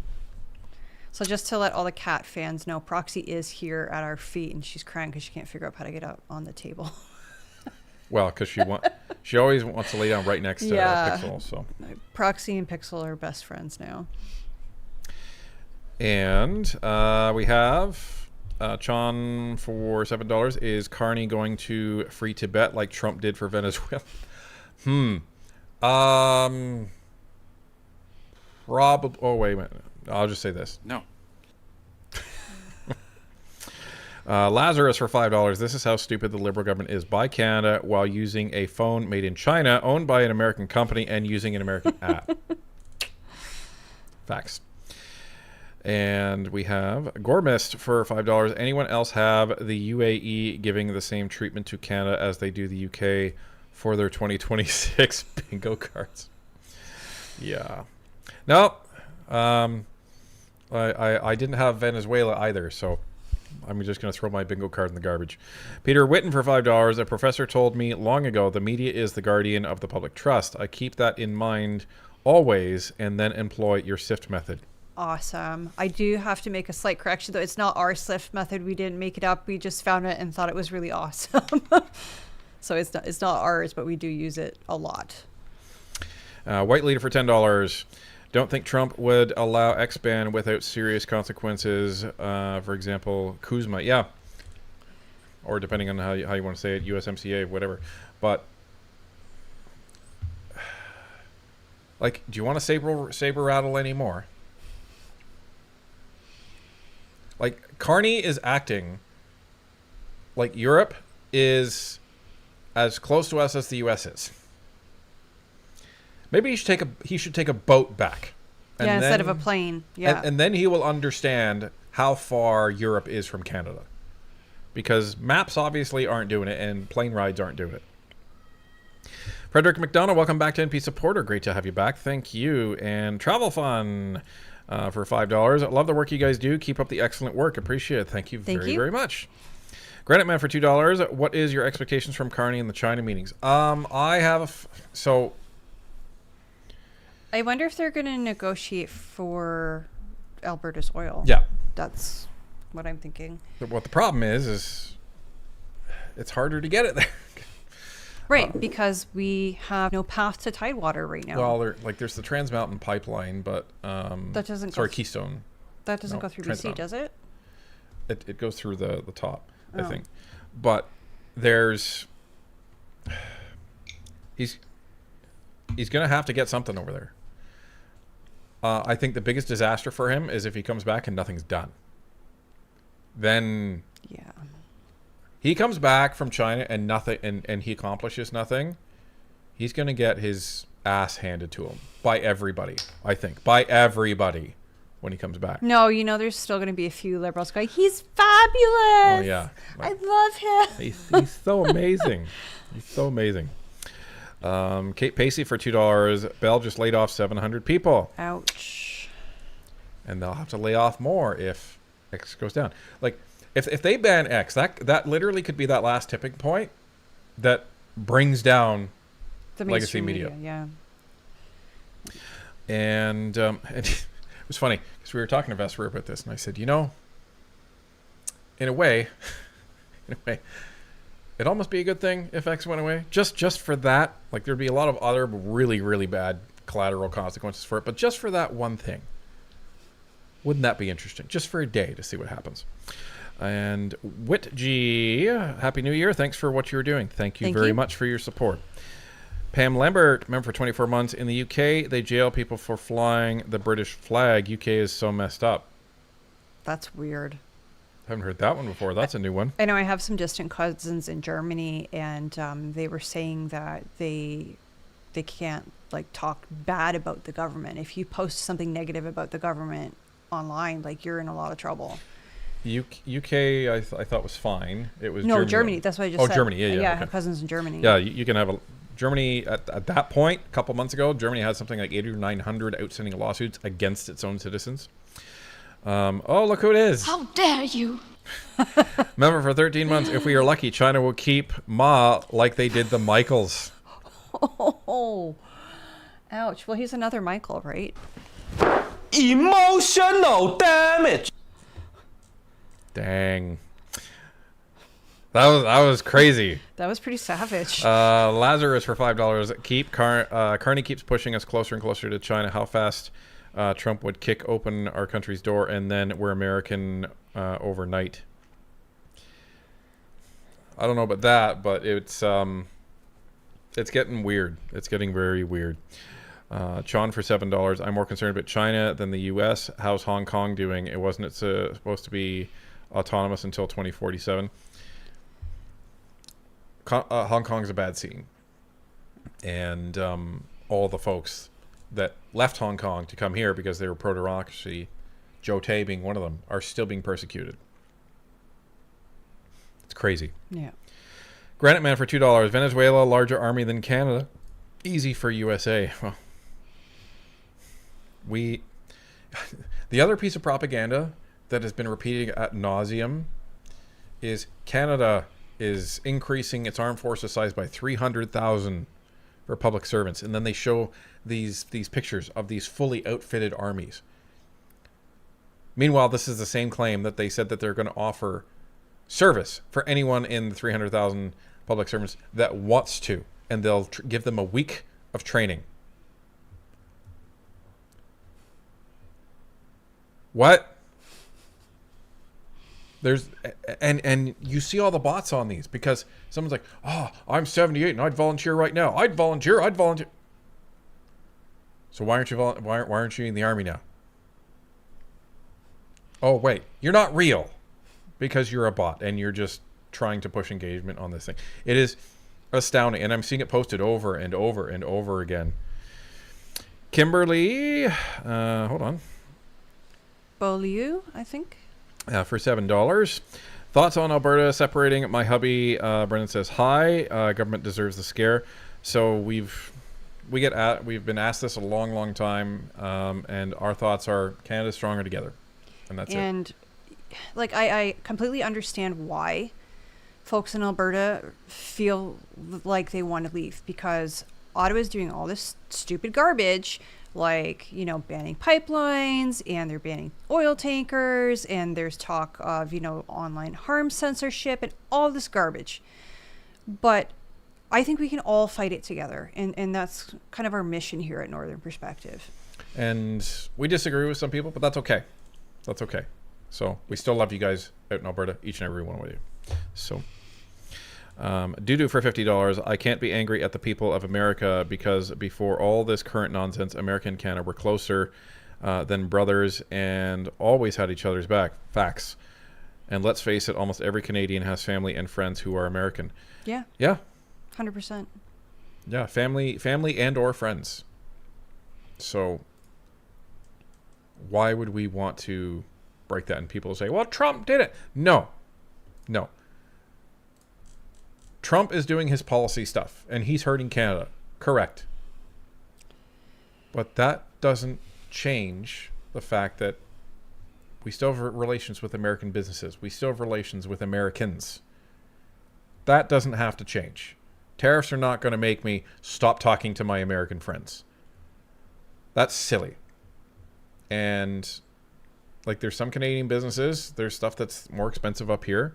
We try and buy Canada whenever possible at Northern Perspective, but it doesn't mean I'm not going to like go down to the US. It's just, it's not going to happen. It's question time. Here we go, folks. Oral questions. Oral questions. Oral questions. Let's be careful about some of the words we use. People are watching at home. Their kids are watching.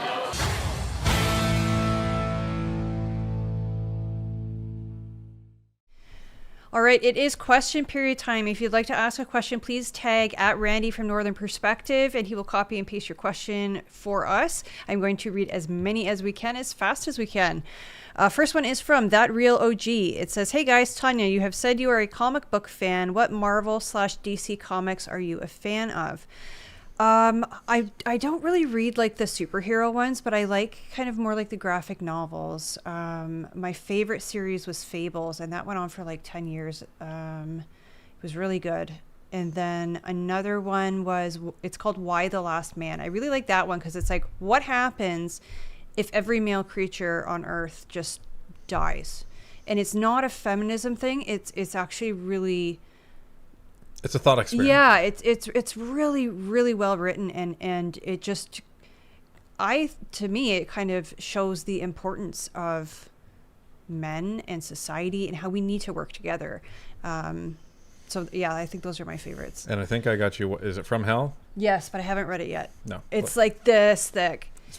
5 years ago. Oh, and I have 300, and it was signed by Frank Miller, which was just amazing. There you go. So.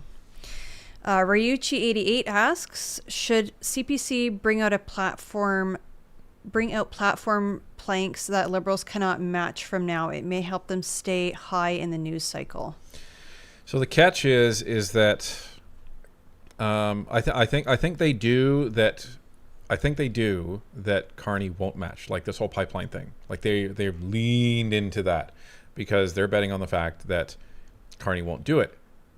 But then if Carney does do it, then they can say, see, this was a conservative thing that we were pushing for, and he finally did it. But any of the ones that they think that he could copy very easily, I think they're holding those cards way, way back. Because we saw what happened in the last election. They basically lifted all of the conservative platform points and tried to steal them all and say, look, we're center right. So I think that's what's probably going to happen. So you'll see that strategy. The ones that the Liberals will not touch, I think that's probably what you'll see. Otherwise, that'll be it. Shelley T asks, in your opinion, is the separation of Alberta a true possibility? Also thoughts on Saskatchewan separation as well. So there's a lot that has to happen for Alberta to separate. I think it's going to be a lot more difficult than people have been told, which is unfortunate. But I'll just say I hope they don't, because we love our Alberta brothers and sisters, despite the fact that there's a lot of Albertans that seem to think that everybody in the East hates them and they insult everybody in the East for some reason, when that's absolutely not true. There is a ton of people from Nova Scotia all the way up to Ontario. I don't know anybody that says that they hate Alberta. Ottawa's a different story in the government. Yeah. We hate what they're doing, but we're going to work to stop it. The average Canadian doesn't think that. So that's my thoughts on that. Jessica Van Luke asks, I know you guys can't live stream the whole convention, but could you live stream Pierre's leadership review results? I honestly don't know what the rules for media are going to be. I don't know what the protocol is going to be. Yeah. We'll see what happens. Yeah. We're kind of going into this having no idea what to expect. Rishi88 asks, can the Conservatives please stop Carney from spreading the lie we have the best trade deal? Kuzma was not negotiated by him. I think they've touched on that, and I don't think Canadians are buying this crap because they're seeing layoffs everywhere. I really don't think so. I think it's actually hurting them saying that. Craftworks 0243 asks, whistleblower MPs reveal that they have been approached by the LPC to cross the floor, so it's not the other way around. Should the RCMP be investigating by now? It's going to be difficult. It depends. Depends on what's been quote unquote offered. So if they're just saying, hey, you should come over, then that's probably not going to count as bribery under the criminal code. Even if they're like, hey, come over and we'll give you a cabinet position, which we have heard of. As shady as that is, it's not illegal either. So, which is weird. Yeah, because you're essentially bribing somebody with Canadian taxpayers' money. Yeah. That's kind of my opinion. Now, in our law, it's not a bribe. It's not illegal. It's not wrong. But just morally, I think it's reprehensible. And this is where we go back to what we've said before. The unfortunate part about how our government works is corruption doesn't always equal criminality in our criminal code. Right. It should, but it doesn't. So just because something is corrupt doesn't mean it's criminal. And that's where all the frustration about lack of accountability comes from. So, but I do like that the Conservatives did that, because look what happened. Right after that, Lori Idlew decides to come out and say, yeah, I was approached too. Good. Now it's not a Conservatives are trying to be bitter and stuff like that. Nope. Well, and we know of others. Yeah, we know. We know for a fact. I don't think we're permitted to go public with who, but we do know for a fact. I can think of at least three. We know of at least 3 others that have been approached, and they gave them, well. They gave them what for? I don't even think I have a meme for that. But what I can say is... I can explain it to you, but I can't understand it for you. It was very straightforward. And what they did is they immediately called the opposition leader's office. Oh no, yeah, it was the opposition leader. So it's happening. It's happening, and it's not just happening once. It's happening repeatedly. Yeah, and I do hope these people come forward. Like, I hope that they do what was it Anderson out in BC did, and just say like, listen, I was approached and I'm not doing this. So we'll see. Jessica Van Luke asks, will you guys be stepping down as delegates after Jasmine's post? She says that independent journalists should not be delegates at the convention. That's a opinion. So we've been involved in politics and with the Conservative Party longer than we've been doing Northern Perspective. So that's number one. And number two, we always try to lead by example. Like, we go door knocking with the party that we believe in because we feel that's how we can get more people to be aware of the policies, and you can have good conversations and you can bring people around. We always try to lead by example. Well, and here's the other thing. If Northern Perspective was trying to position itself as truly objective, neither right-leaning nor left-leaning, then I can understand that. But we don't hide where our support actually is. You know, we say we support the Conservative platform. So already we're technically breaking journalism rules, which is why we say we're not journalists.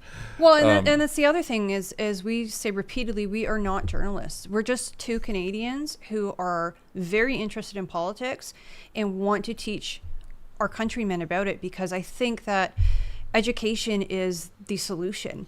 Look at our last election. On exit polls, they had 47% of respondents saying that they felt that they had an uninformed vote. Here's the other thing. So when I was at the government, and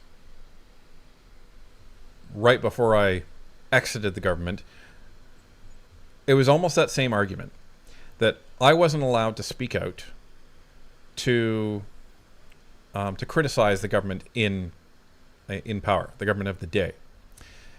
And my position on that is, sorry, I'm going to be exercising my right as a citizen, and I'm going to be exercising my right as a Canadian to do everything within my power to make sure that this country gets better.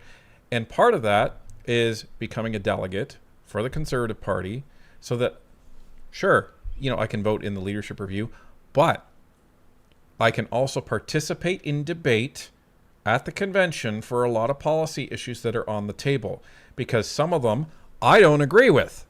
Right. And we can also vote for national council, which is an important thing. Right. And DJ, or his name is Duraj, he's actually running in for national council for one of the 4 seats in Ontario. Phenomenal guy, amazing Conservative, and he is really, really a guy that I think we need on national council. Yeah, and DJ we've gotten to know over the past several years because he's been in the EDAs that we're in. He was in Dan's EDA, and then when everything switched, now he's in Ned's.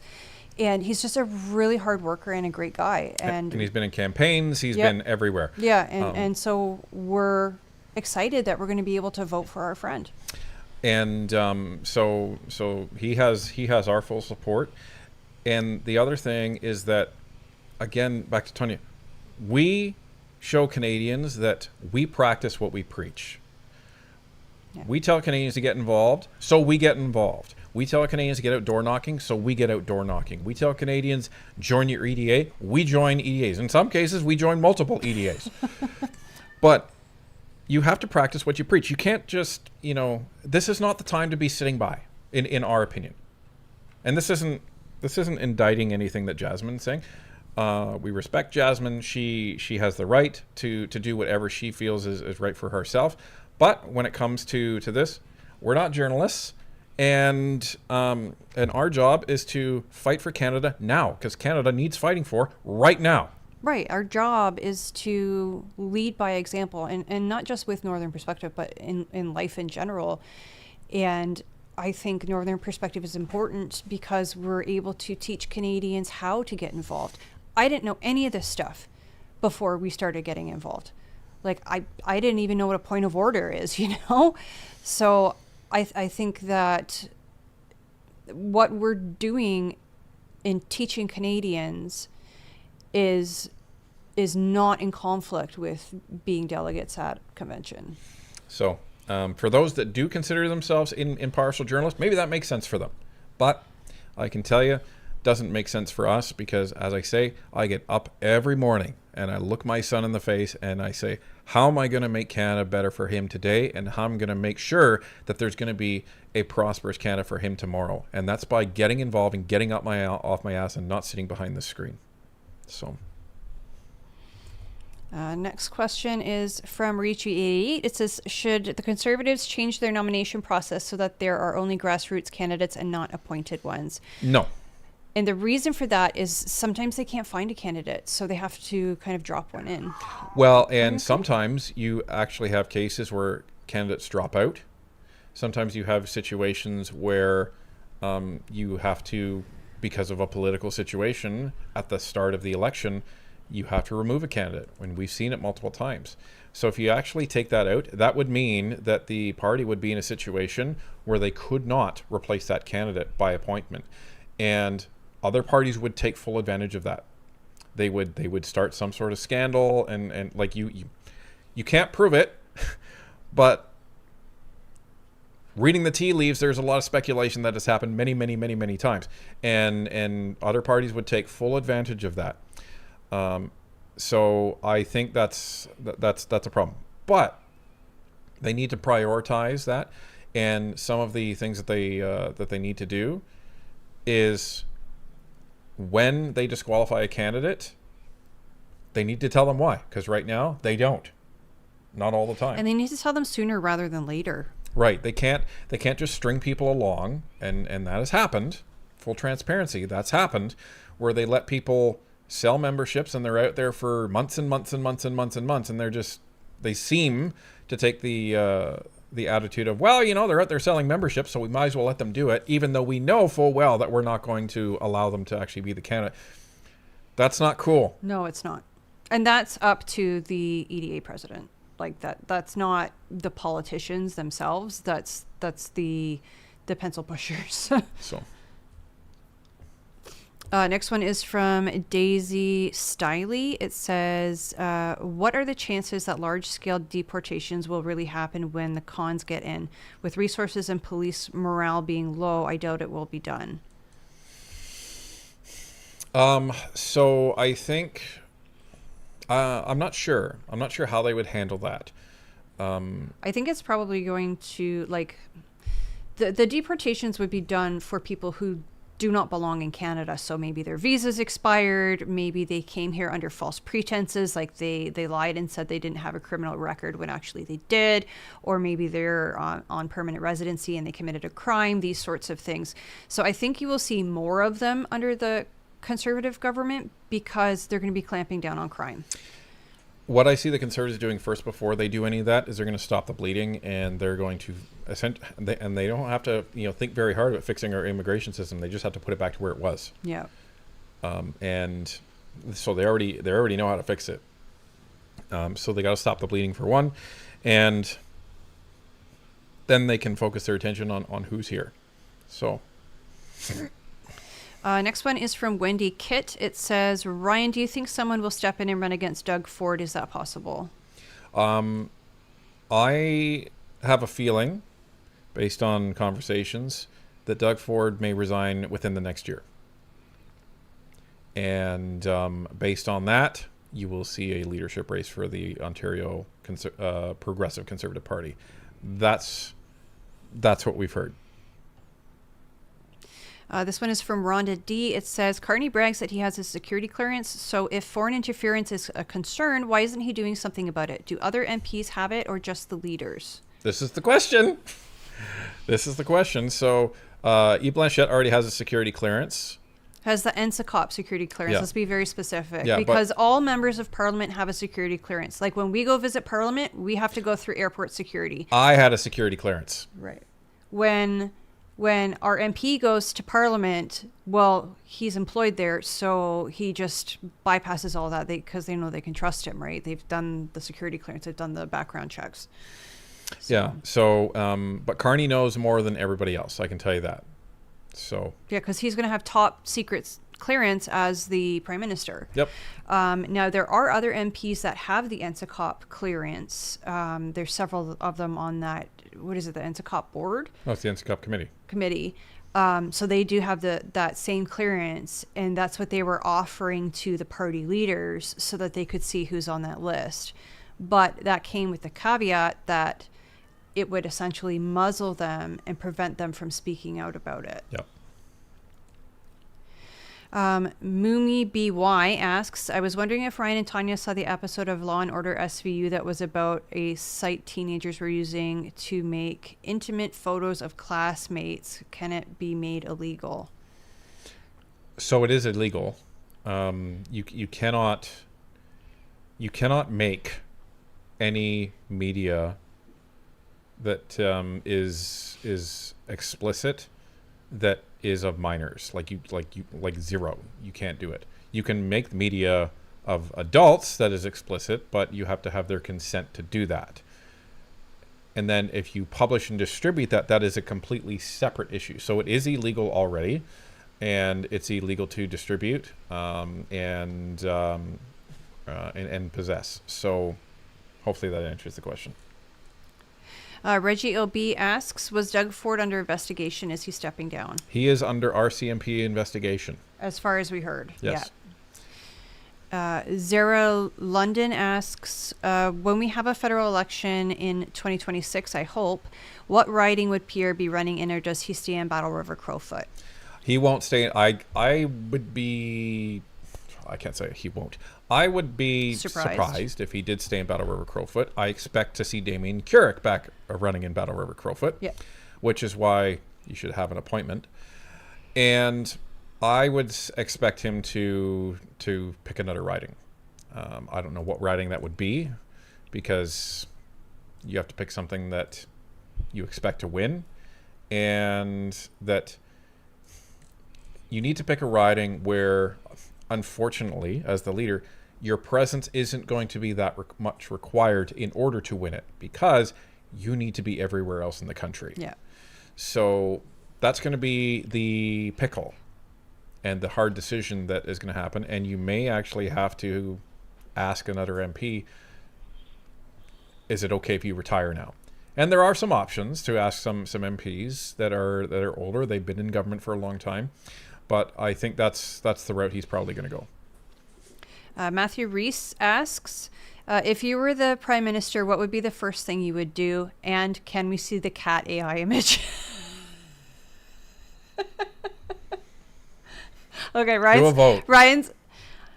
Okay. We're not going to get banned for this. Yeah, so. no, it's a cat in a bikini. I'm laughing too hard. Okay, start a poll. See how many people actually want to see the proxy in a bikini. Get rid of her innocence. All right. Hopefully I spelled all that correctly. Do you want to see an AI image of our cat proxy in a bikini? Yes or no? Click one or the other. I'm gonna have to go find it now. It would just download it from ChatGPT. Yeah, I know. I'll have to go and get it. Oh, do you want me to put it somewhere? I'm pretty sure I know where it is. How about you answer the question? Oh. You can ask the next question. No, you didn't answer the part about if you were PM, what was the first thing you would do? Oh, there's a lot I would do. So, what I would be doing is I would be download the original too, because it made her fat. What I would be doing is implementing a omnibus bill, and what that is it would be one bill that would be going in with many changes to the law. And but what some of those changes would be is I'd be repealing BC11, I would be repealing BC69, I would be repealing BC79 or 75, I would be repealing Bill C18, and I would make sure that all of these restrictions that are preventing businesses from coming into Canada, I would get that out of the way, and that way, while we're doing everything else, at least I've opened Canada for business.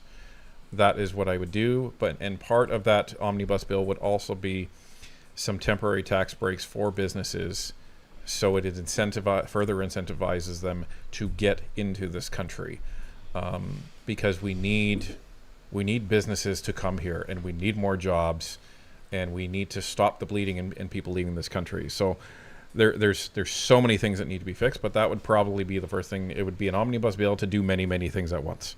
So, okay, back to here. What's the poll say? So the poll's at 76% yes right now. I find it funny that there's people that say no. So I guess if you're one of the no's, maybe just close your eyes for a minute. I don't think they'll care. So, okay. This is proxy. Okay. This is proxy in a bikini. There you go. I have nothing to say. It made her kind of chunky. And it moved her arm too. And it changed her face. It made her very promiscuous. It changed her face though. It's not really proxy. You know? Right. It is and it isn't. But yeah. I guess asking it to cover up the rest was too much for the AI. So there you go. Someone says meow. Jeez. Somebody asked, I think it was Autistic Avenger, if she's technically underage. So like in cat years, she's more like a teenager. So she's probably about like 15 or 16 in cat years, like to the equivalent human, because cats and dogs age much faster than humans do at the beginning of their life, and then it kind of slows down. Because if you think about it, a cat can have kittens at 6 months old, and she's 6 months old, so that'd be like 15 or 16 for a human. Somebody wanted this meme, so I agree with it. WTF. There you go. Next. I just think it's interesting because, I mean, normally she doesn't wear anything because she's a cat. Next one is from ConR1215. It says, should Canada have ICE also? I don't know. Sounds like we may need them in the future. Yeah, I don't know, because like we do have that function to deal with people and get them out. The question is how big is that force and who does it? That I don't know. I think it's CBSA, no? Maybe. Might be. I think the problem is that you have many people, like in the millions, living here where they've got expired visas or they're here illegally. Yeah, they didn't come here through proper methods, and I don't even know if the government knows who these people are. So maybe we need to keep better track of who's coming into the country. Like, if I were to guess, and this is probably wrong, but if I were to guess, I would assume that CBSA coordinates with RCMP, and that's how they deal with it. Maybe, yeah. If you guys know, let us know in the comments. Matthew Reese asks, I had another question. Any news on the legal challenge of that riding that had a 1 vote difference between the Bloc and the Liberals? Yep, it's hearing for that is coming up in February, so it's coming up. And we will be reporting on it. Yep. This is Colette Omen says, is there not a cooling off period for Freeland? Like to get a new job? So it's not a cooling off period to get a new job. There is some sort of cooling off period for the by-election, like when you can run the by-election. No, but like what types of job that she can take after Parliament. Oh, right. She's not allowed to, any of them are not allowed to join a lobby group within 5 years, I believe it is. Yeah, so or she... register as a lobbyist. Put it this way. Like that. If you're asking if there's any restriction for her taking this this job in Oxford or being this consultant for Ukraine, the answer is no. Doc asks, your thoughts on Trump offering everyone in Greenland $100,000 to become a state? Yeah, so that's interesting because if we do the math, and there's around 50,000 people in Greenland, so 50,000 times 100,000. That's $5 billion. So it's $5 billion. Some people were saying it was $5 million. So, like, I have no idea what this is, but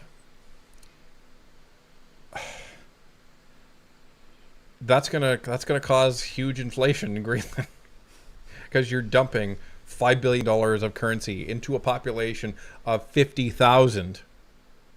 What do you think is going to happen? Like, that's going to cause hyperinflation in Greenland. So yeah, that's a good point, because it's so small and the population is so small that if you just say to everybody, here's $100,000 US, presumably. like, imagine everybody in Canada was given $1 million. Great. Everything goes up in price by that same amount. Yes, it's like that episode of Futurama where they have this like bogus rebate check and everybody on Earth gets $300 back. And so you see, instead of the dollar store, the $300 store. There was this historical figure, and I think he was one of the sultans in Saudi Arabia, and they talk about the fact that as he would travel through places, he would destroy their economy because of all of his servants and everything like that. They just like throw money everywhere, and it just destroys the economy because they just they cause everything to go up in price. So that's great. Everybody in Greenland gets $100,000. I don't want to be in that economy when that happens. Right, because that's how inflation happens. It's when you have too much money. When you have more money than you do goods. So we got two more here. We have Adventures with Smiles. It says, do you guys support going to a 4-party system for federal, Conservatives, Liberals, anything, and Bloc? The smaller parties taking away votes that support the same issues. So the trouble is if you do that, now you're saying to Canadians, you have democracy, but not really. Yeah, but you don't. Because right now there's about a dozen registered political parties in Canada. And, you know, I'm in full support of Canadians having those options. And that's not to say that they run candidates in all the ridings. For example, look at the Bloc. They only run in Quebec, right? But Canadians should have that choice if they want that choice. If we had that, you probably would never have had Stephen Harper as a prime minister, because the Reform Party came up out of nowhere. Well, not out of nowhere, but the Reform Party became a party and ended up being enough of a force that they actually merged with the Conservative Party at the time, and boom, that's how you ended up with it. So I understand the reason, but the problem is you can't just make the rules because it favors your team. Just however altruistic your motives may be. And I think that's on the party who wants the votes, as well as party supporters, to talk to people and be like, well, don't vote for X, vote for Y instead. Yeah. And the last one's from Craig on the Prairies. It says, could the cons release those with NSICOP from the lifetime non-disclosure? When Mark Carney becomes prime minister, when Pierre Poilievre becomes prime minister, he might be able to do something like that. Yeah, I'm not sure. What I think they may be able to do instead is, like, for example, when Pierre becomes prime minister, then he's able to get all that knowledge that NSICOP has. So say he's told the 11 names. And he could give it to Northern Perspective, and we can give it to everybody. Well, no, but he could give it to the public, right? He could go to the media and say, here you go. Blah, blah, blah, right? And then those people who had that knowledge that were part of NSICOP, they don't have to worry about talking about it because now everybody knows. And it's possible that they could put through an act of parliament that would reverse that lifetime ban as well. That's possible. So. Alrighty. That's all the questions. Thank you. Great questions as usual, folks. Really, really good. So let's get to the end here. So we have Steve Whiteis for $5. Thank you very much. What are your thoughts on how the Venezuela situation will affect Canadian oil and gas trade with the USA? Well, it changed actually this week. Yeah, initially we were like, oh, it's okay because Venezuela, their infrastructure is old and it's not going to be a problem Because that's what we were reading. a number of years. So. Yeah, and that's what we were reading. And then we spoke to Dan McTeague, and he is the gas wizard. So he knows absolutely everything there is to know about energy. And he said, no, they are putting out 1 million barrels a day right now. And China is saying, well, we're not getting it from you anymore. So those million barrels can go to the U.S., which means the U.S. will be getting 1 million barrels per day less from Canada. And he gave us the example. He said, I looked at the price of crude last night. It was $44 a barrel. So 44 times 1 million is 44 million. So that's $44 million every day that is not coming into the Canadian economy. And even if it drops to 500,000, because allegedly Venezuela uses 500,000 of that million,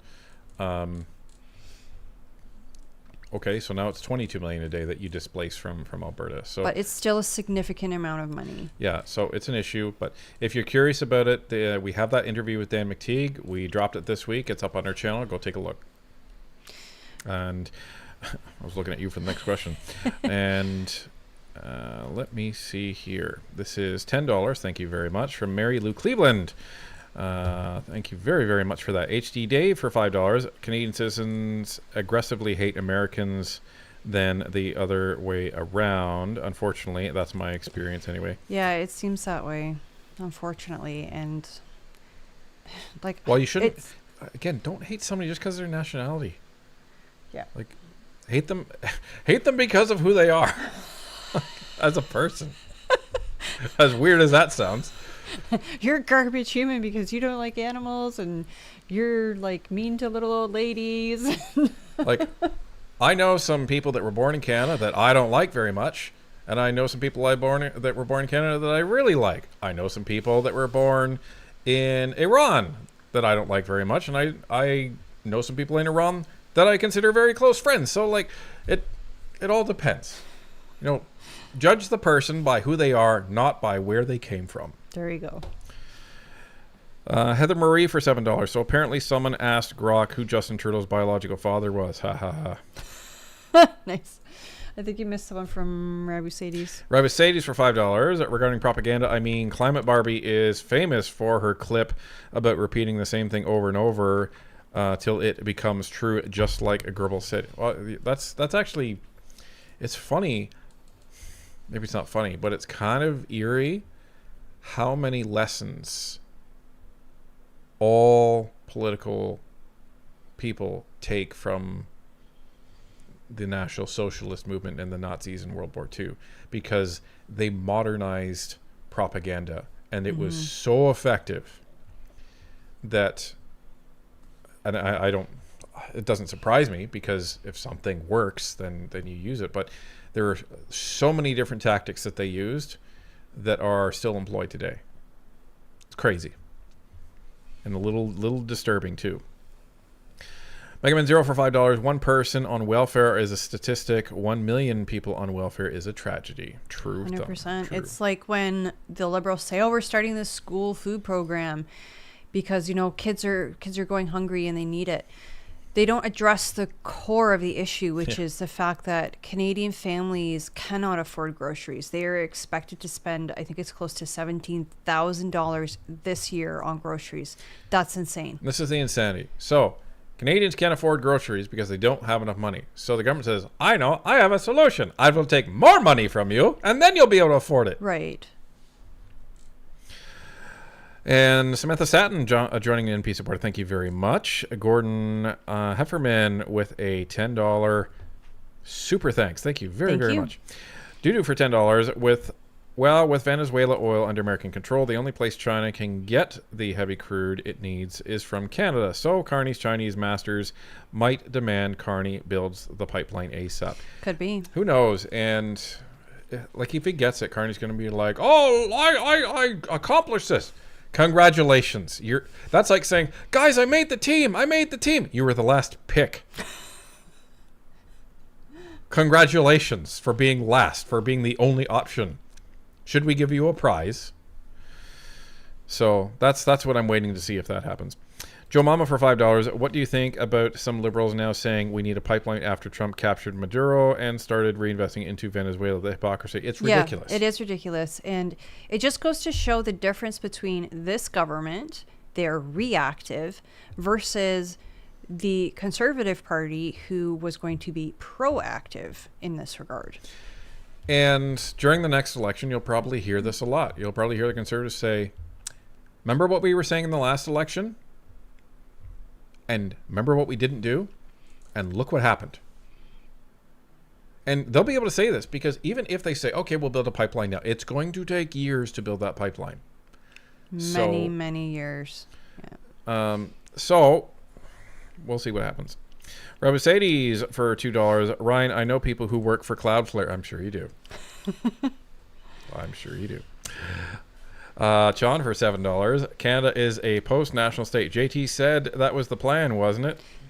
Well, true, but he's gone now, and I don't think we're so far gone that we can't reverse things back to the way that we were. No, but for the liberals, we're a post-national state, but we're a nation state when it's convenient. So. And Whitg for $7. Breaking news: Carney to spend the next 2 days in Canada. Oh, that's crazy. Crazy talk. I'll say chances are near zero. We're getting a lot of use out of that tonight. Yep.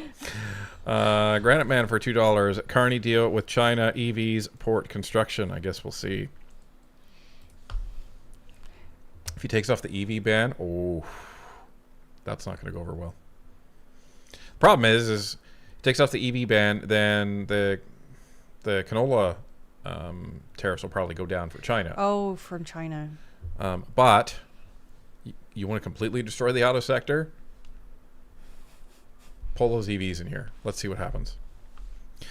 And Sean for $2.79. Ex-con CEO said Venezuela is uninvestable. I guess we'll see what happens. You missed the one from Willie. Willie Braun for $2.79. That Michael Ma joke, though, right? Right. Yeah. We'll see. We'll see what happens. And if they do say it's uninvestable, well, I guess that's good for Alberta Oil. So.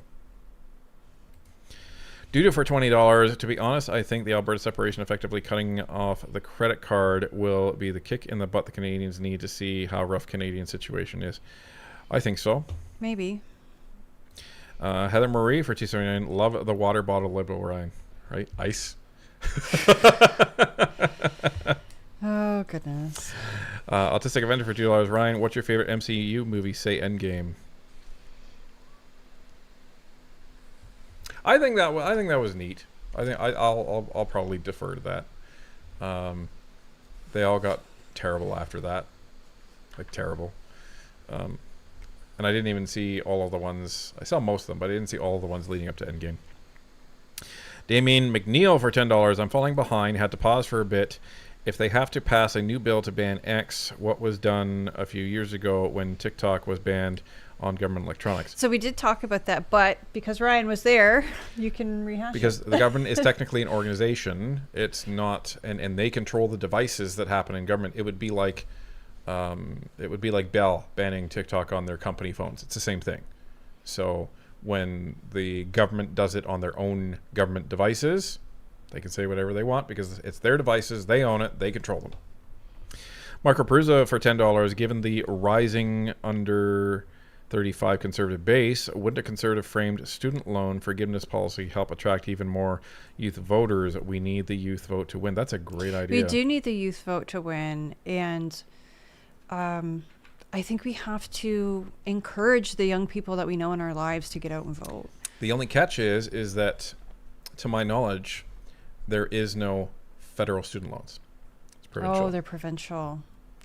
That's a good point. So, if the Conservatives really did want to do that, then they'd have to do some work to find out all of the student loans for the under 35s, and they could get, if the provinces are willing to give that, they can get that, and then they would understand how much that costs.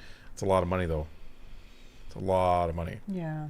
So, but that's the type of thinking, right? It's those types of ideas that are needed to come forward. And they may not all make sense, and they may not all be doable, but there's going to be some ideas like that are like, you know what? On to something there. So. Before you continue, Epic Movie Trailer Clip says that there are federal loans for students. Really? That's new then, because I don't think there was back when I was in school. Now that's freaking... Because you're old. Quarter century ago. So that's interesting. So now we're talking. Now we're in business. Thank you for that. Let's see. I want to make sure I get this right. Kathy Hermanson for $20. I was born in Brantford, but lived most of my life in Alberta. I don't want to separate, but it's a matter of survival from the left government. Well, the solution for the left government is to elect a conservative government. So we hope that's what we're able to do. Like, again, talk to the people around you. Ask them questions. Why do you think the Liberals are doing a good job? Or do you think the Liberals are doing a good job? And just let them talk and slip a fact or a stat in there every now and then. But I think we can bring some people around. Well, the issue in Alberta is that's not really needed too much. I suppose in Alberta. So then we've got take day trips to BC. And you guys work on BC, we'll work on Ontario. Deal? And this is going to be an exhausting year for Northern Perspective. We're going to be working our asses off on the GTA, like just us. Hopefully everybody else will come out and join us, but we're going to be working our asses off on the GTA. Leslie Robbins, member for 22 months. Hello, NP Nation. Thanks for your hard work. Keep it up. Thank you very much. Thank you. We will. Michael N. for $5. I do believe that conservative media is all different and each commentator accomplished different goals. I wish there was more room for disagreement, in my opinion. I agree. Yeah, we get dogpiled on sometimes for going against the grain, but it is what it is. We go where the truth goes, right? Patty Chambers, member for 12 months. Thank you very, very much. And we have Ravis Hayes for $5. The Conservative Party does need to vet their candidates a bit better, much, much better. So we don't get another Michael Ma. Michael Chong's great. Yeah, Michael Chong is awesome. Michael we want Chong's more great. Michael Chongs. He's awesome. Corey Hogan won because of the same thing. So, and -1-2 for $2. Well, and we heard that there were candidates out there that didn't do the work. And that's why you lost. Well, I don't want to knock on $30,000 doors. Well, then don't be an MP. Yeah, like the hours they work are insane. Well, and this is the thing, right? I say this is the thing a lot. That's going to be the next catchphrase. The issue is that I think many people sign up to be an MP thinking this is going to be a cushy job. It's not. It is not. No. You're expected to be on your feet all the time when you're in your riding. You're supposed to be attending events every single day, even on weekends in most cases. You don't really get time off for yourself. Your job is to serve, and that's why they call it public service. So, but some folks sign up to be an MP candidate, and then when the election happened, they didn't do anything. They think it's their volunteer's job to go around and do door that. knocking. Well, yeah. if you think that's your job, then get the hell out of the way and allow someone to actually, who will do the work, to get in there, and maybe we win the seat. So, Peter Witten for $5. Put my one-eyed mongrel rescue terrier, the Griff, in a tuxedo rather than the cat in a bikini. There you go. And Lazarus for $5. We need ICE and should be made illegal, and any company employing illegals should be fined $300,000 if they're caught employing them. Well, and there's some crazy stuff going on with some of these companies as well. Like they confiscate passports of these people and they treat them like hold slaves hostage, almost. Yeah. So absolutely. YouTube skipped a couple. We have Tim Tracy with a $50 super chat. Thank you very much. It says, Ryan, will you be going to the CPC 26 policy breakout session B or C? How on earth do you choose between the two? I don't think we're sure yet. What I may do is I don't know which one it's in, but one of them is talking about bringing the abortion debate back into conservatives. That's the one I may gravitate to, because I'm going to tell them, are you morons? Why would you do that? Regardless of whether you support abortion or not, why would you do that? You're trying to get into government right now. You want to put that on the platform? Now, Pierre doesn't have to take it. But why do you want to bring... Why are we wasting our time talking about that? 97% of Canadians believe in some form. So we're in the democracy, and unfortunately, in that case, you know, majority rules. And the Liberals are praying that the Conservatives do that. The Liberals were trying to say the Conservatives were doing that even when they weren't.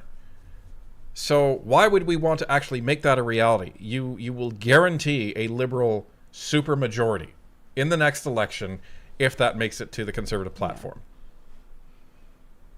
So now our personal opinion is different, but personal opinion, you know, is different. But I think there should be, from a policy perspective, there should be restrictions. There are cases where it makes sense, but there should be restrictions. So. And then the other one is from -1-2. It says, if you were PM, would you ban AI bikini cats? No, I would post them everywhere. No, we would make sure that they have like multiple sobs. John for 279. Northern Ice should be nice. Yeah, it should be. And we have Doodoo for $50. Thank you very, very much. Well, instead of ice, we can take a person's picture under the ID they came under, fingerprint them, and even mouth swab for DNA, because passports can be faked, and this way, if crimes committed before, they can't sneak back into the country.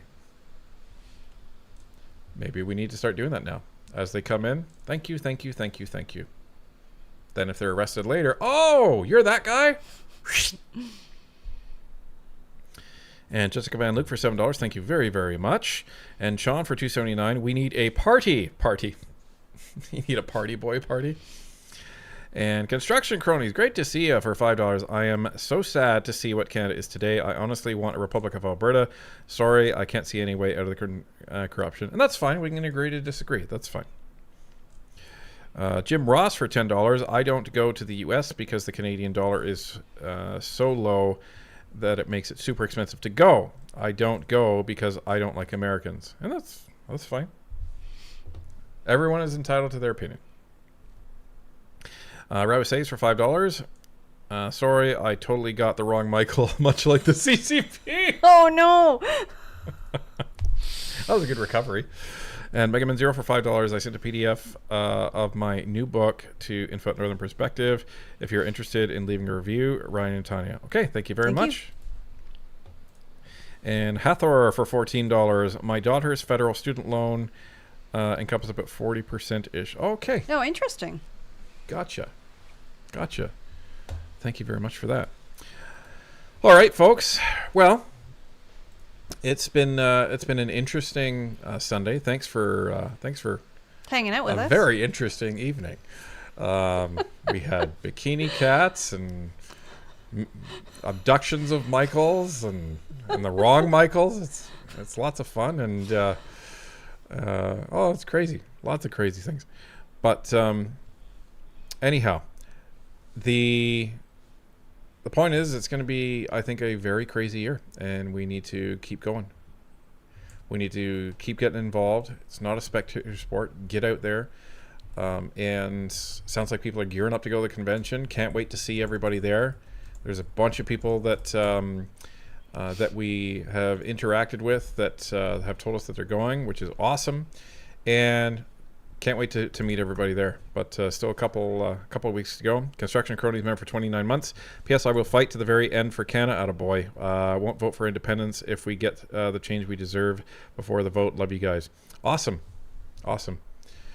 And Canadians have to do what's in their best interest too. So, but we have our thoughts, and everybody else does too, and that's okay. Right? That's okay. We're not going to, as we say, we're not going to agree on everything, and that's okay. That's healthy, because that promotes discussion. If everyone agrees on everything all the time, you'll never talk. Heck, we're married. We don't even agree on everything.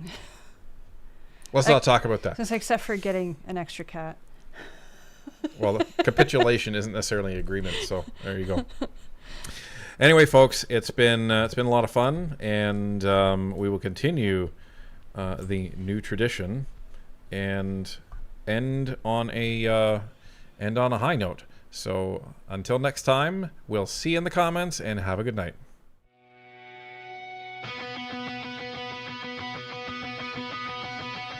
Our fathers fought so our voices could be free, that thought and conscience would not bow to decree those rights and law. Only if we choose to take a stand without compromising truth. This land is more than headlines, more than noise and rage.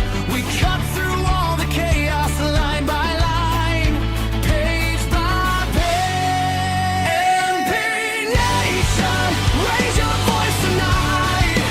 Every province, every distant sky, we stand for something. We don't step aside. Truth in our hands, hope in our eyes. NP Nation, this is where we rise. No corner of this country stands alone. What we ignore still shapes the road back home. Power grows when people step aside. We move forward, NP nationwide.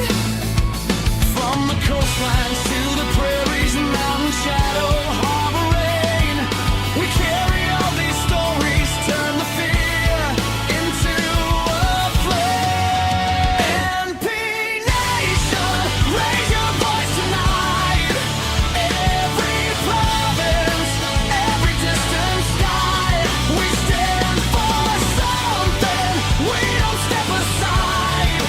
Truth in our hands, hope in our eyes. NP Nation, this is where we rise. We've been bruised, but we're breathing. Yeah, the work cuts deep. Still we answer every morning for the true north, strong and free. Canada, you're worth the struggle.